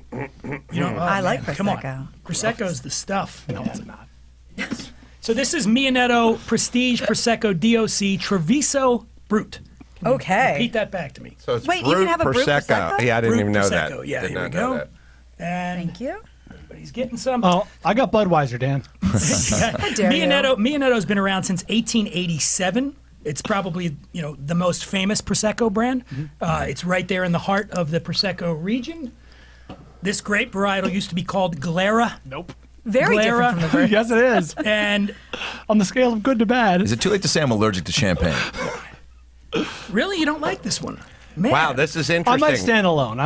No, this isn't speaking to me either. Yeah. In a world where I can't tell the $40 scotch from the $240 scotch, this tastes different Yeah. to me. See, I kind of like this one's sweeter to me. It's got a bit of a peach flavor.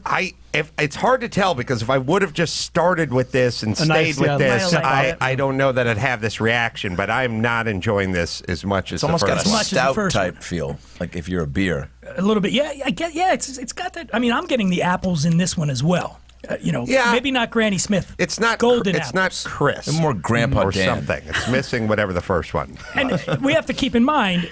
Again, we're going to be. I don't want to give it away. Don't give the price. I don't want to but give yes, the price I'm away. guessing this is less expensive. There's differences here. Wow. Just like if we're. I appreciate champagne of beers. I appreciate the variety, Dan, but I find it harsh.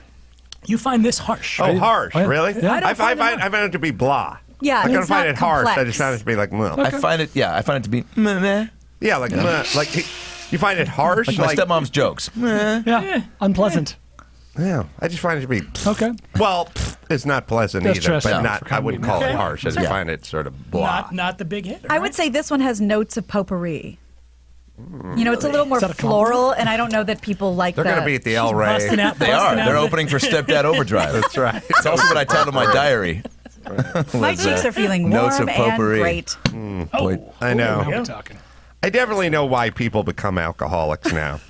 And just tasting different things and having opinions. It's because alcoholics. Dan comes to the place of business. Alcoholics have a good time because they drink when you're not supposed to drink, and it makes it better. Yeah. You know what I mean? Oh, thank you. Now, what do we have here, Dan? Okay, this one is Han Winery. 2016 Blanc de Noir. So what does that mean? Does anybody know what that means if it's a Blanc de Noir? It's the white wine made of dark red grapes. Like one of those Pinot Noir. cookies. Pinot Noir. It's 100% Pinot Noir. How many more do I need here? That's That's it. One more. Oh, For me, I'm sorry. Yeah. One more for me. Okay, so this is from the Santa Lucia Highlands, which is up near Monterey, California. The Hans bought this place in 1979. The guy Nicky Hahn was basically the guy who drove getting the place being designated its own AVA, which Adam knows is an American viticultural area. That's right. So Santa Lucia, what's interesting up there is the incredible climate for growing wine. There's a giant underground cavern underneath Monterey Bay that creates these really, really unique growing conditions in that region. It tends to never get too hot, like 70 degrees, and never too cold at night, which means the grapes hang on the vines probably up there about 20 days longer than most other places where they grow Pinot Noir. And so that region is really getting a reputation for making some of the best bubbly Pinot Noir grapes in the world. You got to go next time you're up there at Concourse. Yeah. How far is that from Laguna Seca? I don't think it's far at all. I think it's up in that area. Yeah, it's right It's there. right in Monterey? Yeah. This is sweet. This is a little bit 12.5% alcohol by volume, a little bit more. I'm getting the stone fruit, a little bit of lemon zest on that. It's bright, the acid, peachy. It's acidic, a little bit. It's got a little zest. It's sweet though, right? I feel like I walked in on Granny Smith making the apples, and she was like, Grandpa "Oh, Dan. I don't have my clothes on," But it's got like a little bit of the sweetness and some of the It's citrusy. It's got a little citrusy. to it. Yeah. This is a good food wine to me. Totally. Like you're at a holiday party. And Cheese. This is a really good food, bubbly pie. Hans probably.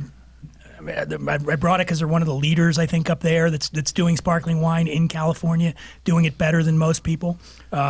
Can you eat the wrong snack with the food champagne? Like if somebody was like, "These go great with handy snacks," would you punch them in the face? I love handy. Me too, but would you punch them in the face if they were like disrespecting the beverage? Oh, 100%. Yeah.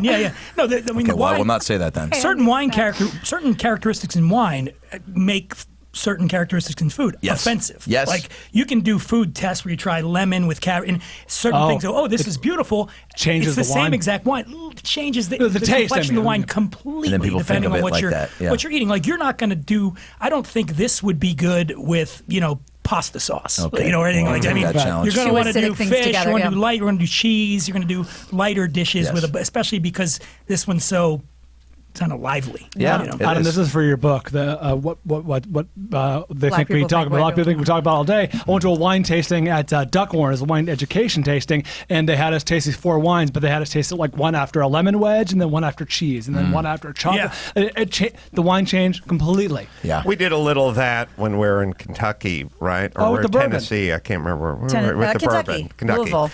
Yeah. the reason I can't tour a winery, and I have done it before and done the tastings, but the reason I can't is because I used to do earthquake rehab work, and they have these barrels stacked to the ceiling, and they're just on cradles. They're not lashed down. They're not bolted down. There's just gravity holding them. And then I go, Jesus Christ, we're in earthquake country. If there was an earthquake, these barrels would be falling, showering to the ground, and then someone will go, yeah, I know. There's a winery up the road that just lost 5,000 barrels because we had a tremor. And I'm like, yeah, I know. You should do something about that. And they go, yeah, I know. That just happened. And I go, yeah, I know. And the other thing I would do, I would like to run one of those tastings because you get like 18 people and they get into a circle and then the guy gets the stick and he puts it in there and he puts his finger on the end of it and he pulls it out like the straw bungle, and he yeah. drops it in and drops it in. The thief. Is that what it's called? Thief, yeah. And I would do it, and I would go to like, I'd keep walking to the barrel, and I'd go, now you can get the hints of oak and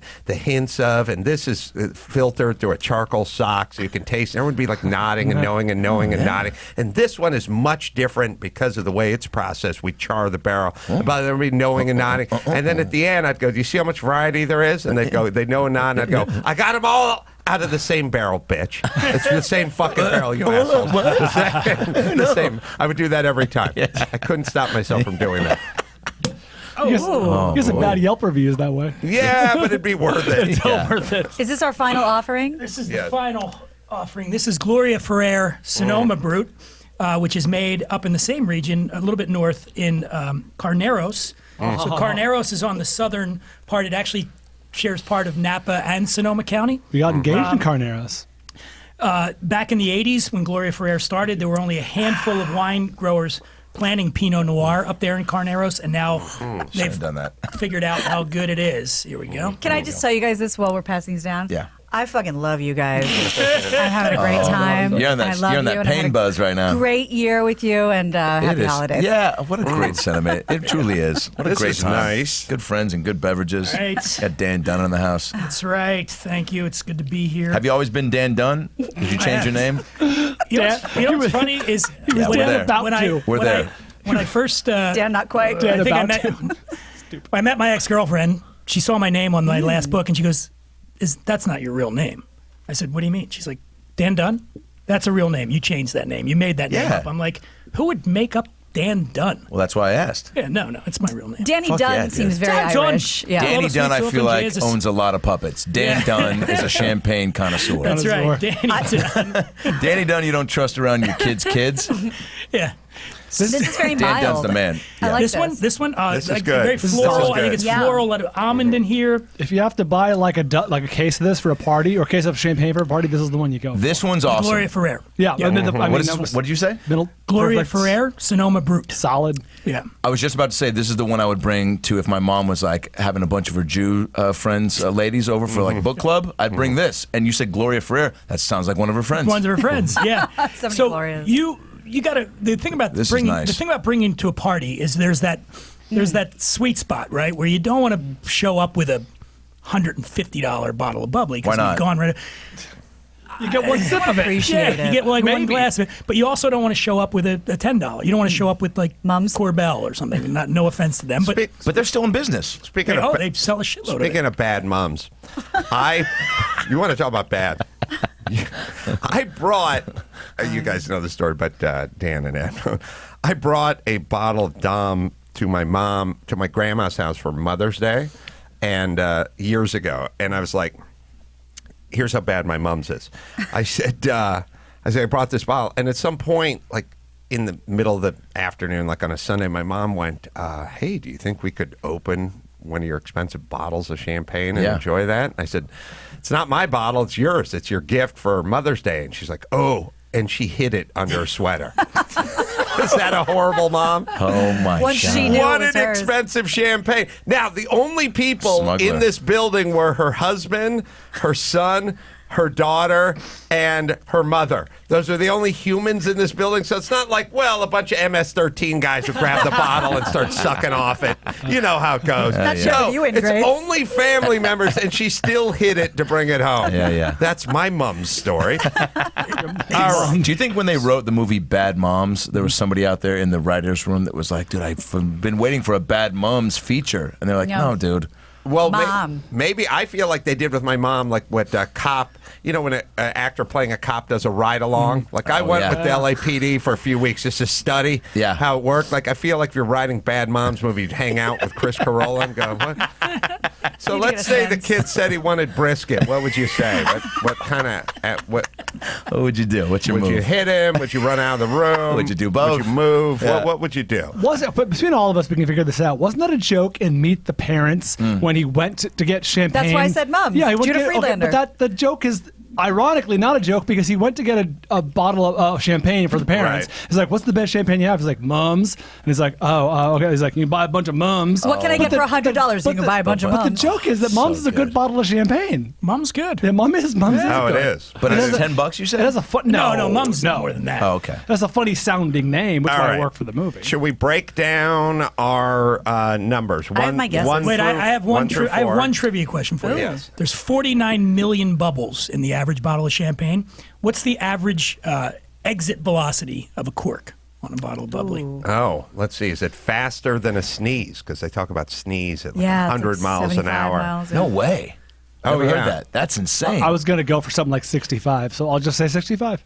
65 miles per hour. Mm-hmm. All right. Well, I'm on higher. I'm on 90. 90. well, it must get fast. Is it faster 2 feet than it is at, sort of in your hand? Coming I don't out know. of the bottle. I'll go 55.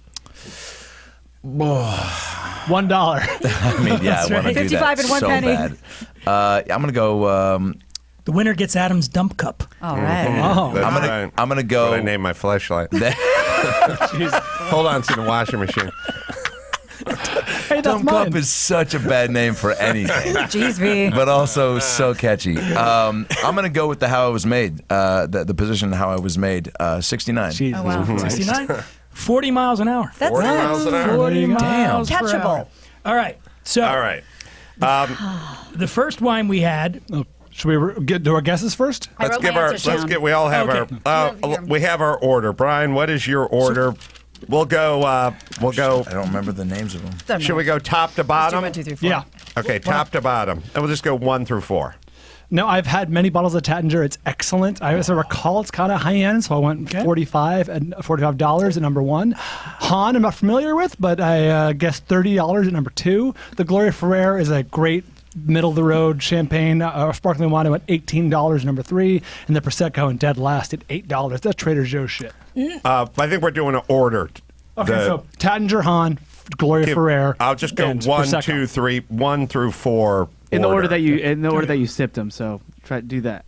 So yours We're is trying to do a ranking Brian, in order. So you're saying Ted You like O'J, 1 the top, first? Yeah, 1 the first. Han is second Second. price. Yep, sorry. Gloria Ferrer is Just- third in price, and then the Mianetto was fourth in price. That's what Just I- do the numbers. Okay, so and- 1, 2, 3, 4. No, you had 1, 4, 2, 3 because so Oh, did okay. I. Thank you. I had All the right. exact same thing as Okay, Brian. thank you. 1, 4. 1, 4, 2, 3. Okay, what do you got, Adam? Sorry about that. It's all right. So, of least expensive, most expensive to least expensive. Yes. Just your favorite. My in favorite order. was the third one. No, the first one. All right, I I'll go. I'm going to buy you time. I go 1. Okay. I go.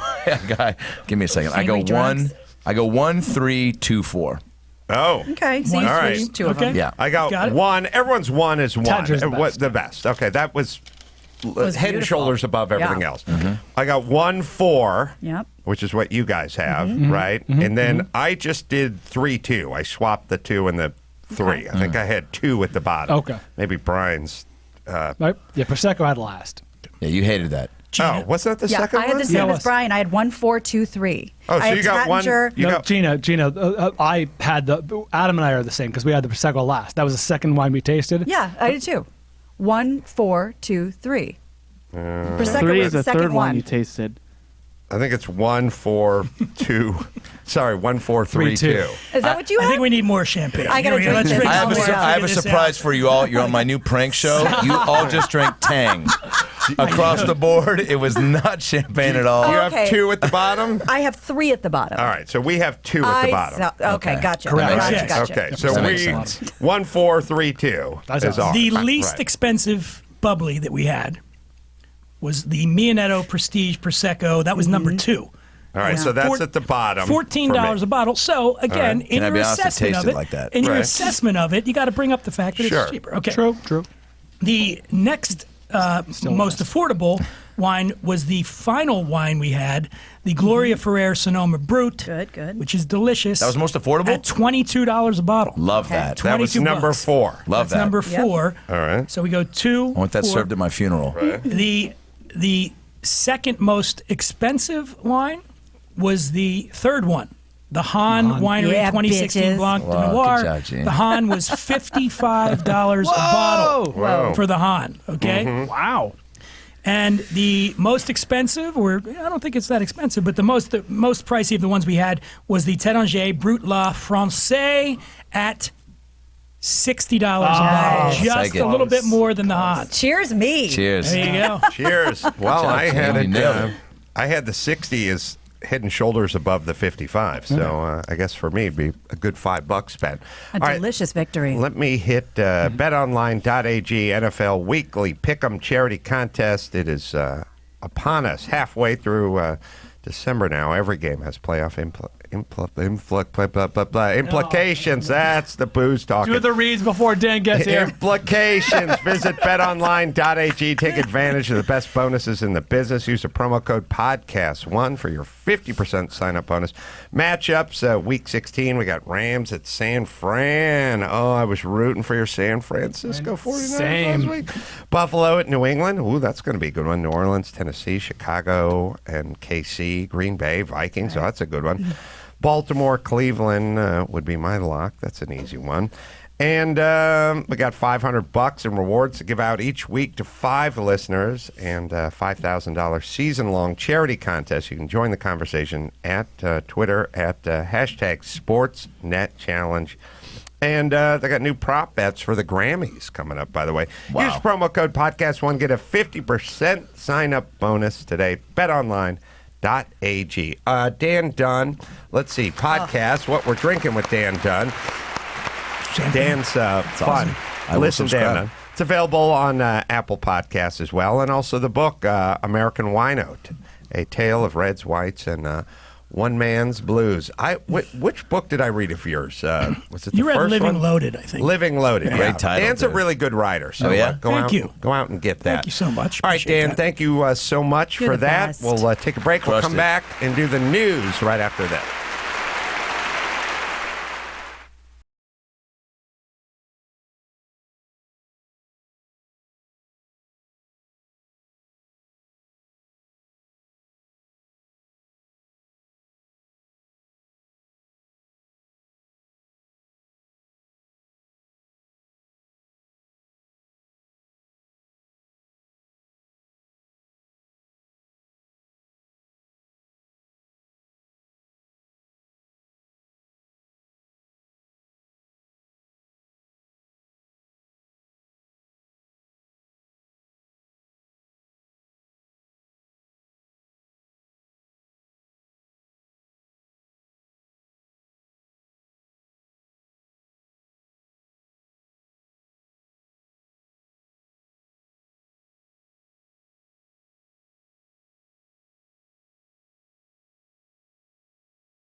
Well, I wasn't going to start here, but now, why not? Kumail Nanjiani has been hitting the gym hard, and the comedian doesn't want to hide those results. I don't know if you saw that picture. Yeah. The Silicon Valley star who's been training for his role in Marvel's The Eternals. TMZ, sorry, I've been watching. Oh, I bet. Posted a shirtless photo, and the internet is losing it over. He is ripped, insanely Liked by ripped. Teresa Strasser. Oh, there you go. Jeez. On Instagram, he writes, I never thought I'd be the one of those people who would post a thirsty shirtless, but I've worked way too hard for way too long, so here we are. He adds, I would not have been able to do this if I didn't have a full year with the best trainers and nutritionists paid for by the biggest studio in the world. I'm glad I look like this, but I also understand why I never did before. It would have never been possible without these resources. Look at the veins in his right arm. I know. Is that real? That's crazy. I mean, that's what I ask. If they can do the Marvel movie magic, how do we know they didn't CGI that Yeah. chest hair? Why bother? He looks incredible. It's this is what happens when you have discipline, I guess. You got to go down I from guess. here. Yeah. Never know. It's weird. It's weird that you go your whole life and you kind of know what it would take to get there, but you're never going there. No. But you think about it on Yeah. a daily basis. Like you go, I got to cut this out and start doing that. And then you go, oh, fuck it. But you don't. But I mean, it is a weird, it's an interesting glimpse into like the human psyche, which is you could look like that. Yeah. You're not going to look like that. Nope. Yeah. And it's because you don't want to do whatever it's going to take. I also don't want to look like that. You know, even, I mean, did you even see him looking off? Like, what was he? That's the thing that's the first thing I think of is where, like, if you know you're going to post that picture to show off to the world, and he's probably proud, but like he said, he's like, I've never posted one, so you probably have a little He's worked bit of hard. apprehension to go, like, God, some of my friends are going to be like, oh, nice fucking abs, Kumail. But do you see how he's kind of, do you smile straight to camera, or do you do what he did where he was kind of looking off being like, maybe I will get that cookie now? You know, like, what was he looking at? I do think, if we want to make the guys who don't work hard, who are in this room, feel better, way more dudes beating off to that picture than chicks lusting. Possible. Way more dudes. I'll tell them that next time I see them. Yep. Well, the 737 MAX planes have run into more trouble. Boeing announced this week that it is suspending production of the planes. This comes after the Federal Aviation Administration said that its review of the aircraft would stretch into next year. At least for now, Boeing said it doesn't plan to cut employees, and there are 12,000 of them. No, that's the one that got into the accident. Yeah, Couple of planes falling out of the sky. Right. So that's the unintended consequences thing that I think we were talking about, which is because I was hearing a story about that, which is Boeing was like hurrying to try to come out with something that was like eco-friendly Right. and burned less fuel, and Airbus had something coming out, and they're like, we don't have anything ready, so we took our new eco engines and put them on our old airframe, and then we got a computer to like work it out because these engines weren't built for this platform, and the computer fucked up and the planes crashed. Right. So thanks, Greta. Appreciate it, girl. Wait a second. Well, I'm sorry. How is it how dare you's fault? That's on her because she rushed them in. yeah. There is unintended consequences. Like you put pressure on these companies, like we got to come out with an eco-friendly whatever. We don't do it, and then they do it, and it doesn't. It's not safe. Right. It doesn't work. Well, they think that they're going to reassign 12,000 employees to other jobs so nobody has to get cut. For now, U.S. Airlines have left the planes off the schedule through March. American Airlines left them off the schedule through April. 737 MAX is Boeing's best-selling aircraft, so I think a lot of things are going to take a dive for a while. Bad. I did not mean it that way. Easy. Sorry. I'm just going to drink this. Yeah, they always talk about the fuel and the fossil fuels and all that kind of stuff. Look, cars will work. Electric, no problem. There's no electric plane. It's impossible. The electric, a car with a 500-mile radius on a plug-in overnight or a 2-hour fast charge or whatever, all that's super doable. Like the next 3 years, the electric plane is not doable. Like that is not. No, in our lifetimes. It should be taken off of the topics of discussion. Like we'll get the cars worked out, we'll get the coal worked out, we'll get the gas, hydroelectric or whatever, but no way we doing planes. You think what happens first, electric planes or flying cars? Flying cars. Ooh. Yeah. The electric planes are going to be impossible, but we could do a bio like a ethanol or something. No, I'm thinking of the algae. We could do like an algae-based biofuel, which is still fuel. It still burns, That'd but be it's awesome. cleaner and better and whatever. Yeah, I've That'd be talked to something. guys about that. That'd be great. Mm-hmm. Well, Barron Trump could be coming to the big screen soon in a wild, scripted ride, wait for it, that imagines President Donald Trump's 10-year-old son attempting to thwart his presidential ambitions. This is according to Variety.com. Oh. So it's Barron, A Tale of Love, Loss, and Legacy, has rated on the annual Blacklist. That's the ranking of Hollywood's best unproduced scripts, which is conducted by surveying 250 of the top film executives. The screenplay. Oh, I got the screenplay. It's Home Alone. Yes. Except for instead of guys trying to break in, he's trying to break out. break out of the White House. Out of the house. Well, wasn't good. there that movie First Kid with Zachary Ty Bryan? Yeah. Bruce Willis. Was it Sinbad? Sinbad was in it. Sinbad was in it. I always get Right. Bruce Willis and Sinbad mixed up. I happen to know the Classic writer, mistake. I'm old fashioned. the writer and director of that movie. What's Oh, that's right. Yep. Oh, that's right. Old boyfriend, right? Yeah. First Kid? Yes. Yep. First Wow, kid. Sure did. That's right. That's I would open with that. To Gene. First Kid. Yeah, Yeah, the first kid. The first kid. Pay for that condom. Yeah. I don't know. I mean, how much do people does Barron Trump? I mean, people came to his defense a lot when he was getting bullied. You know, obviously, is this kind of like? Well, now let's celebrate. Like, let's find a way to kind of put him back in the spotlight and celebrate him a little bit. No. No, I think Can't this be. is just somebody's half-baked idea that people love. Do we know because- enough about Barron Trump to even give a fuck about this movie? Well, I'll I'm tell sure it's you. highly stylized. The screenplay imagines a younger Barron, quote, fearing the devastating impact that his father's presidency would have on his personal life, No, dude. his country, and the world at large. Sorry. In the light of his fictional dilemma, Barron set out to sabotage his father's 2016 campaign. Through a spokesperson, the First Lady said Barron, quote, is not an activist who travels the globe giving speeches. He's a 13-year-old who wants and deserves his privacy. Who is wider, Barron Trump or Ronan Farrow? Oh, wow. I mean, physically, Ronan Who's Farrow. wider? Yeah, Just really? Societally. Okay, Societally, it's closer. it's closer. Yeah. Yeah, Okay. that's a very good question. curious. Yeah, it's something we'll all think about tonight. You know, you don't get answers if you don't ask. You know, That's good pillow talk. when you take the fleshlight and you're going to put it in the dishwasher, and it says dishwasher does it safe in say? like Right. big letters. Yes. But you know what Big it font, doesn't too. say? Pull your hog out. It doesn't say anything. That's okay. So what am I Touch on supposed to that. do? Well, I don't know. You know what? I'm at a crossroads. That would with be you. a good question for reasonable doubt. Because I think you got a class action. Oh, suit. Someone definitely. sued over that, by the way. The same way people sue over like the too hot McDonald's coffee. Yeah. Right. Someone's probably sued over that. Hot coffee. Oh, You didn't tell me Documentary. not to pull my dick out. So, speaking of which, did you guys see the penis fish?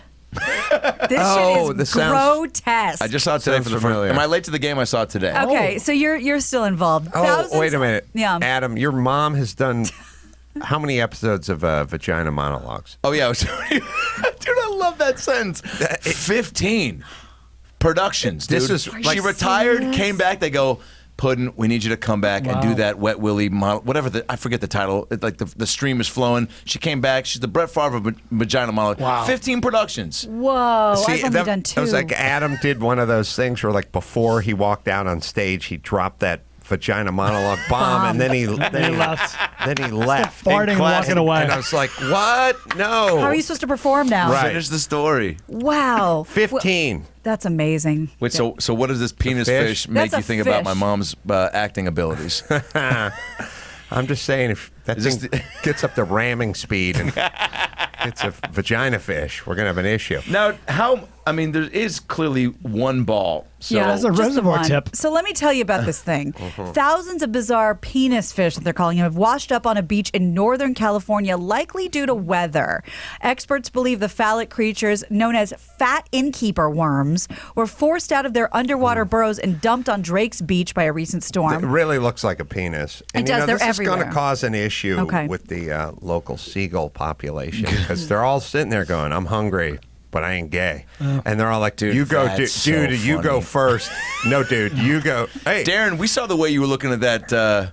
listen, that dad that came if with there his was, kids. all right, let me be honest with the rest of the seagulls. If there was a bunch of snatch fish that wash up on the beach, I'd be knee deep in that shit right now. Dude, you saw me lick a sand dollar last week. I did. I saw Sand dollar's not a pussy. You know that. And That's true. Also doesn't buy what it used to buy. The point is this. I'm going to eat that penis fish. I'm going to start in the middle so you don't think I'm gay. Oh, my God. Okay, I'm not going to the end. Yeah, I'm not When I starting eat with ball. anchovy, I start at an end. When I eat penis fish, I start in the middle, Right. Because I don't want to send the wrong message. There's no you know, implications. I It's got Not young ball or head. Yeah, I got young galls. I started the shaft. I mean, looking up to body. I me. mean, body. Right. So if you're even remotely interested why it's called the innkeeper fish, the creature digs U-shaped burrows in the beach. The tunnels are left behind for other sea life to move in, so it's called the innkeeper. And they are everywhere. What is it about our society, culture, whatever you want to call it? We're constantly looking for phallic, like, you know, symbolism, the penis symbol, like, you know what I'm saying? Like, you see people sometimes will post like a building and be like, kind of looks like a dick, Yeah. you know? The Washington Monument. There you go. We do right? that. Well, even, there's a vagina. Tell your mom, like, look at that peach. Look how deep it is. Like, Yeah. it's like that peach. It looks like a vagina and the crack there. Did you just say tell your mom? Yeah. Well, your mom's obviously obsessed with vaginas.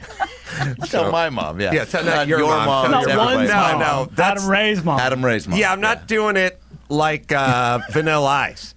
Didn't Vanilla Ice have Word to your mother, yeah. Word to your mother? Yeah. This is word to Adam's mother Oh, specifically. I thought you were saying Vanilla Ice had a peach pussy tune. that we did, was on the B-side. No, this Okay. is not word to one's mother. This is word to Adam's mother. I did the vagina monologues 2.5 times. I bet you were great. Thank you. And all I remember from the whole thing is the monologue I did that started with, "You're welcome, Brian."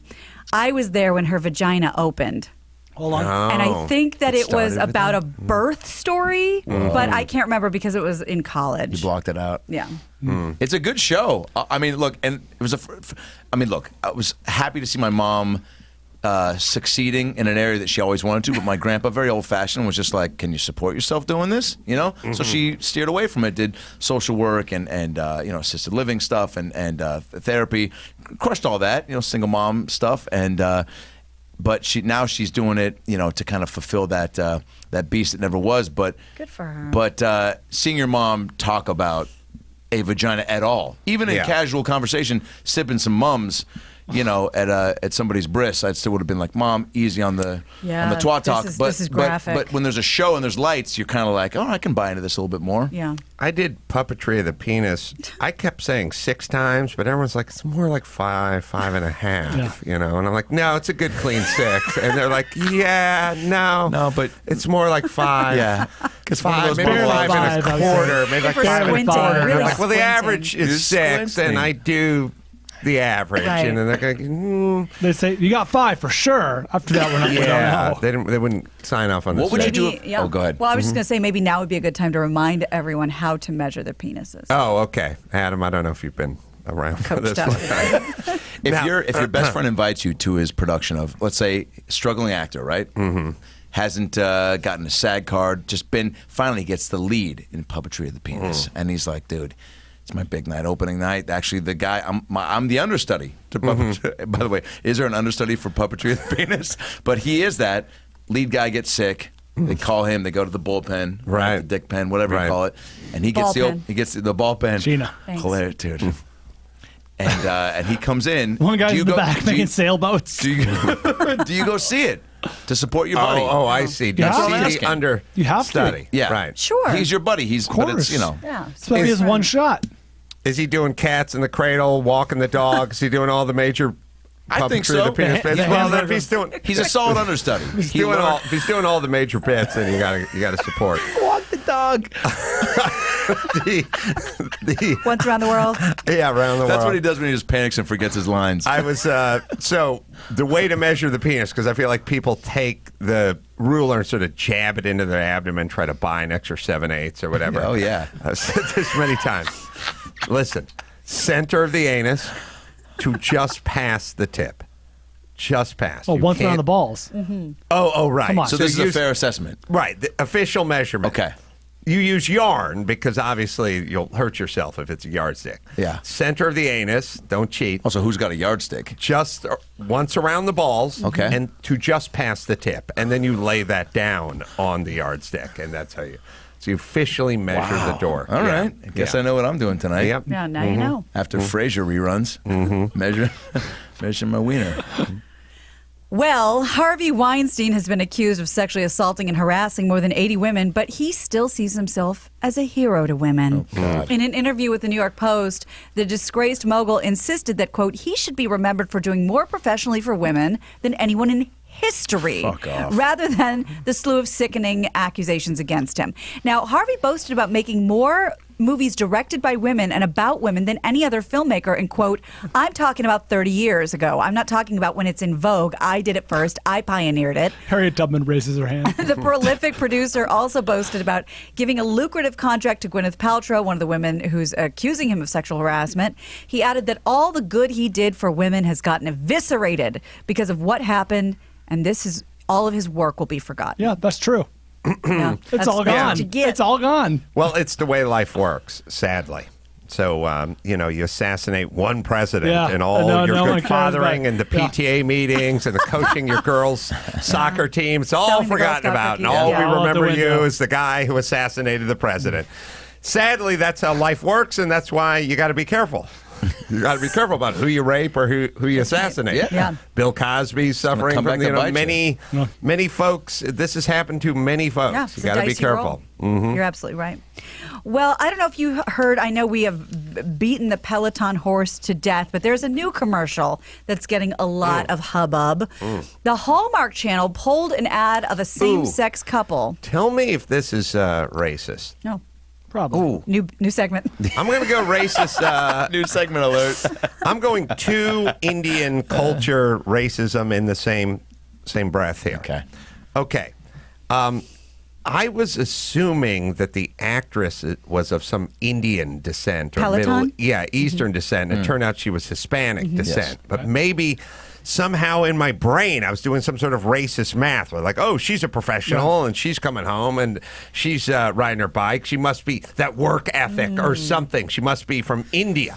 This is what they produce. That would be This- racist, yeah. Is that a racist Yes. Well, thought? it's good racist towards Indians. She looks kind of Indian. She didn't look Hispanic, but she looks as much Hispanic as she looks Indian. I kind of made her Indian because I made her professional peddling woman. Yeah, the making the Indian part is not racist. She can't be Hispanic because she is ambitious and working hard. Well, I didn't Don't get rule that. that out. I took a Hispanic No, it's in the back of your mind. woman and I made her That's Indian. worse. Yes. It's worse. Okay. Then in the and also Kumail Nanjiani. Right. Now, if this guy were black, would we be making such a big deal out of it? Because I feel like we've seen a ton of ripped and black- shredded yeah. brothers. Great Like we've question, seen actually. so many NFL players. Don't make that face, Brian. No, seen I'm- a ton of those guys. Isaiah like, Washington, the shirts Old off, Spice just guy. looking crazy ripped. But we haven't seen many from his or any from his culture. Yes. and it's different for us. Yeah, that's probably a contributing factor. But the Totally. story is that Kumail went from like uber nerd, like soft nerd comic, Yeah. to ripped Adonis. Marvel. Right, but we're making a bigger deal out of it Because yeah, it's probably a contributing factor. we've Yes, seen of plenty of course. brothers with the shredded You're not and the wrong. whatever. You're not okay. wrong. So I'm wrong and then not wrong. I'm just trying to think of Okay. like a nerdy black good comic podcast. that we would be equally as shocked to see. It was interesting. Ron Funches. I was Well talk- done. I was, But Ron lost a ton of weight, but he didn't do that. Right. You know, that's And when that's I was the talking- veiny arm, that's crazy. we were talking about the Peloton woman. I was saying like, leave her alone because she's like an Eastern Indian or she's Middle Eastern or something. I was saying it out loud a lot. No one was saying anything. No one's going, she looks Hispanic Yeah. to me. Like I think we converted her. Yeah. Monica That's my Ruiz. racist mind. Yeah. Okay. She must be Hispanic, Well, right? here's the new ad that everyone's talking about. Hallmark Channel pulled an ad of a same-sex couple. Was it Ruiz? Was he the heavyweight that came in at like 283 2 weeks ago? The soft good. Yeah. That Ruiz is the Ruiz who needed a fucking stationary bike. Andy Ruiz, Ruiz, yeah. A same-sex. Junior. Imagine how fat his dad oh my is. God, he's a balloon. That's right. Sorry.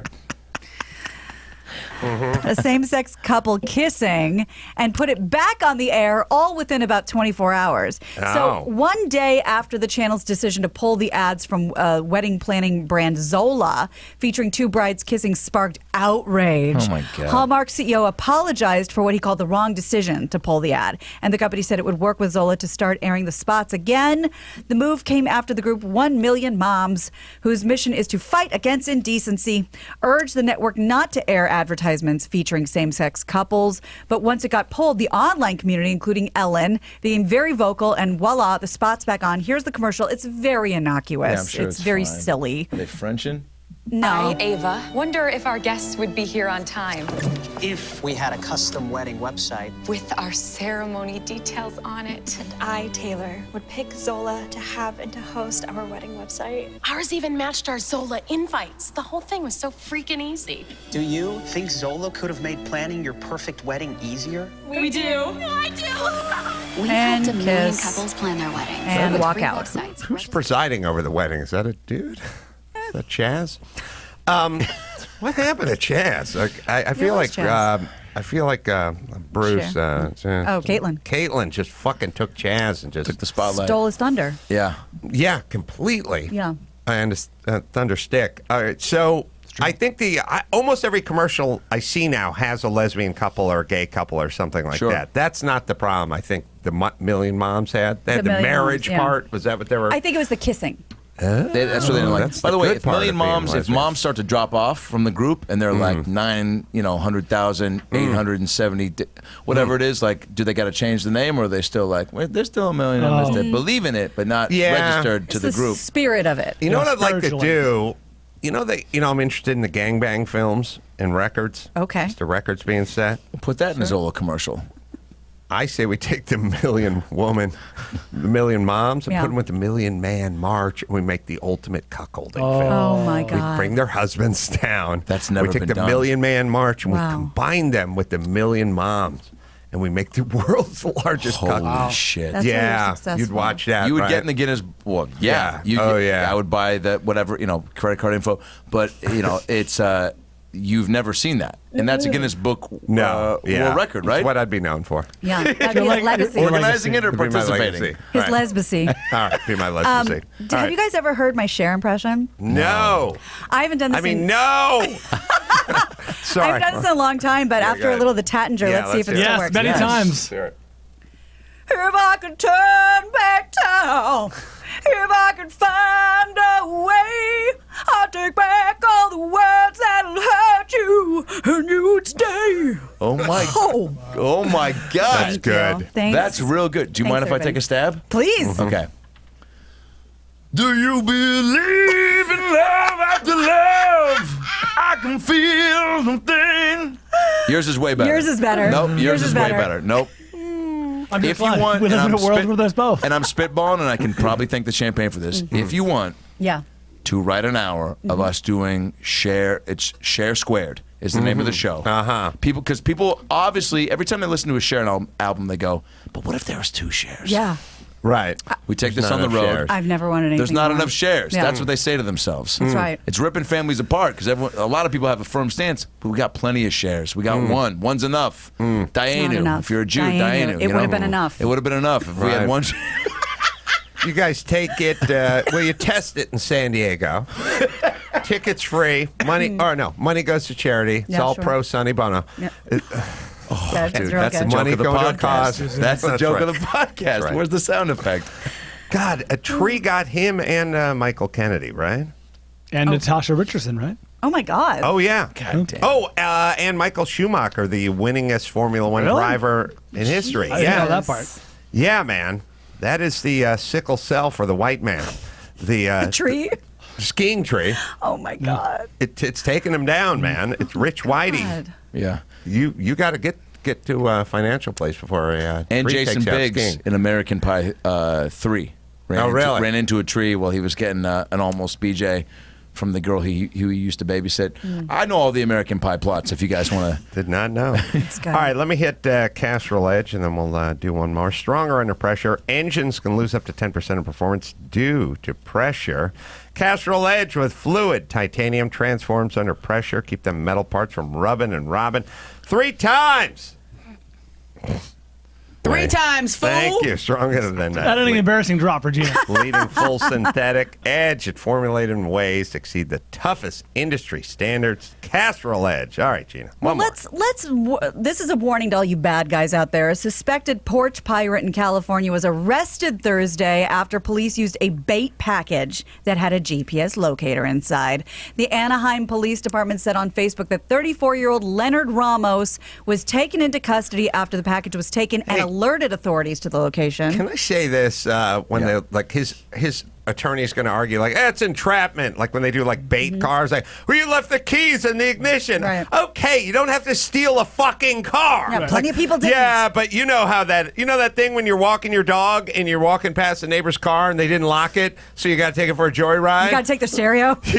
It's like, no, I don't know that part about how when the person didn't lock their front door or they left their keys in their car or they left their purse on the seat or that was inviting me to bust the window and steal it. No, I think that makes you a criminal. You're right. You're absolutely right. Right. So this notion of like, well, we enticed them to do it, like it's kind of a weird argument. Like you stole a car. It was easier to steal a car for you that day because the car was could unlocked. have had a new laptop. That's right. But if something's on someone's porch, that's theirs, and it's not entrapment to leave it out there and put a GPS in there. I agree. Do pirates take offense to the porch pirate? Like the low-hanging the fruit. real pirates question by is, do the real pirates take offense to the Somali pirates? Are we Because that ain't a besmirching pirate. pirate's name? Yeah. Right. Well, here's how it works. Once a package is moved, police get updates on its location every 3 seconds, which includes how fast the package is going.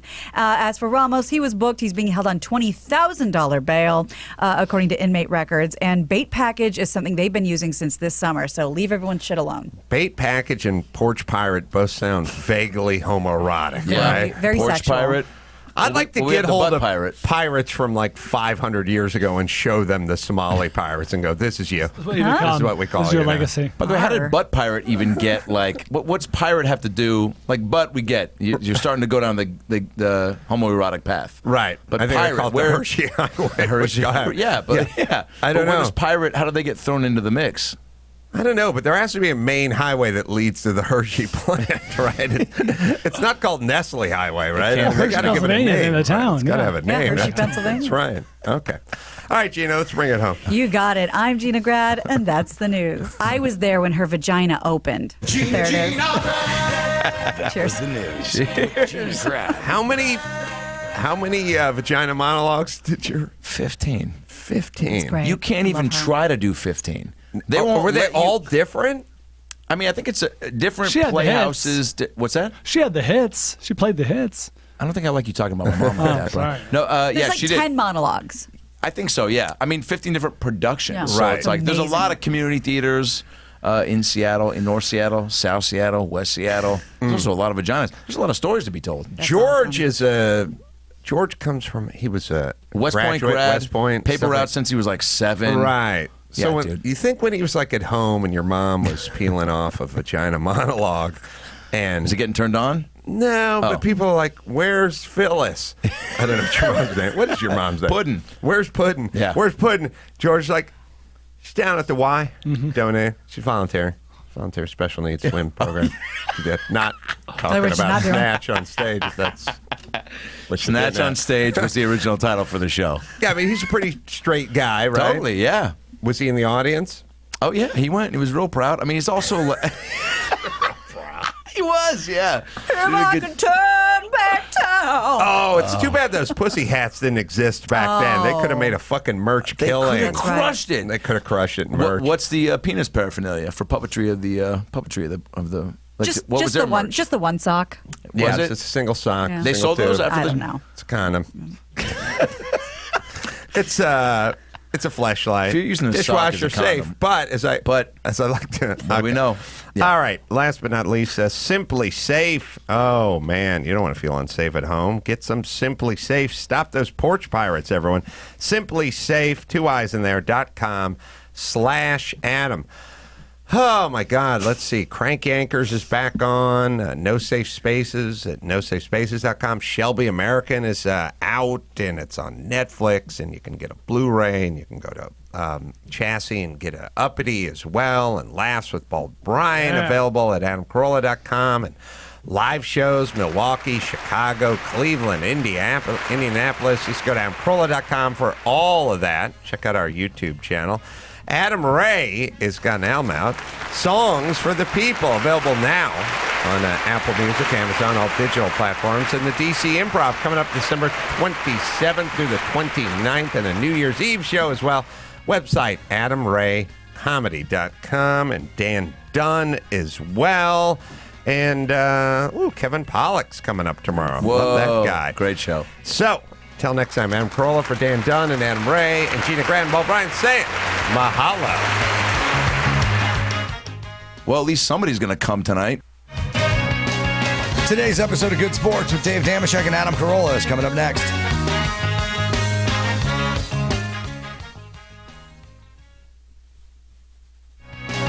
Follow the Adam Carolla Show on the Twitter at Adam Carolla Show. Follow us on Twitter at Adam Carolla. You can leave us a voicemail at 888-634-1744 and get your tickets for Adam Carolla's Unprepared at adamcarolla.com.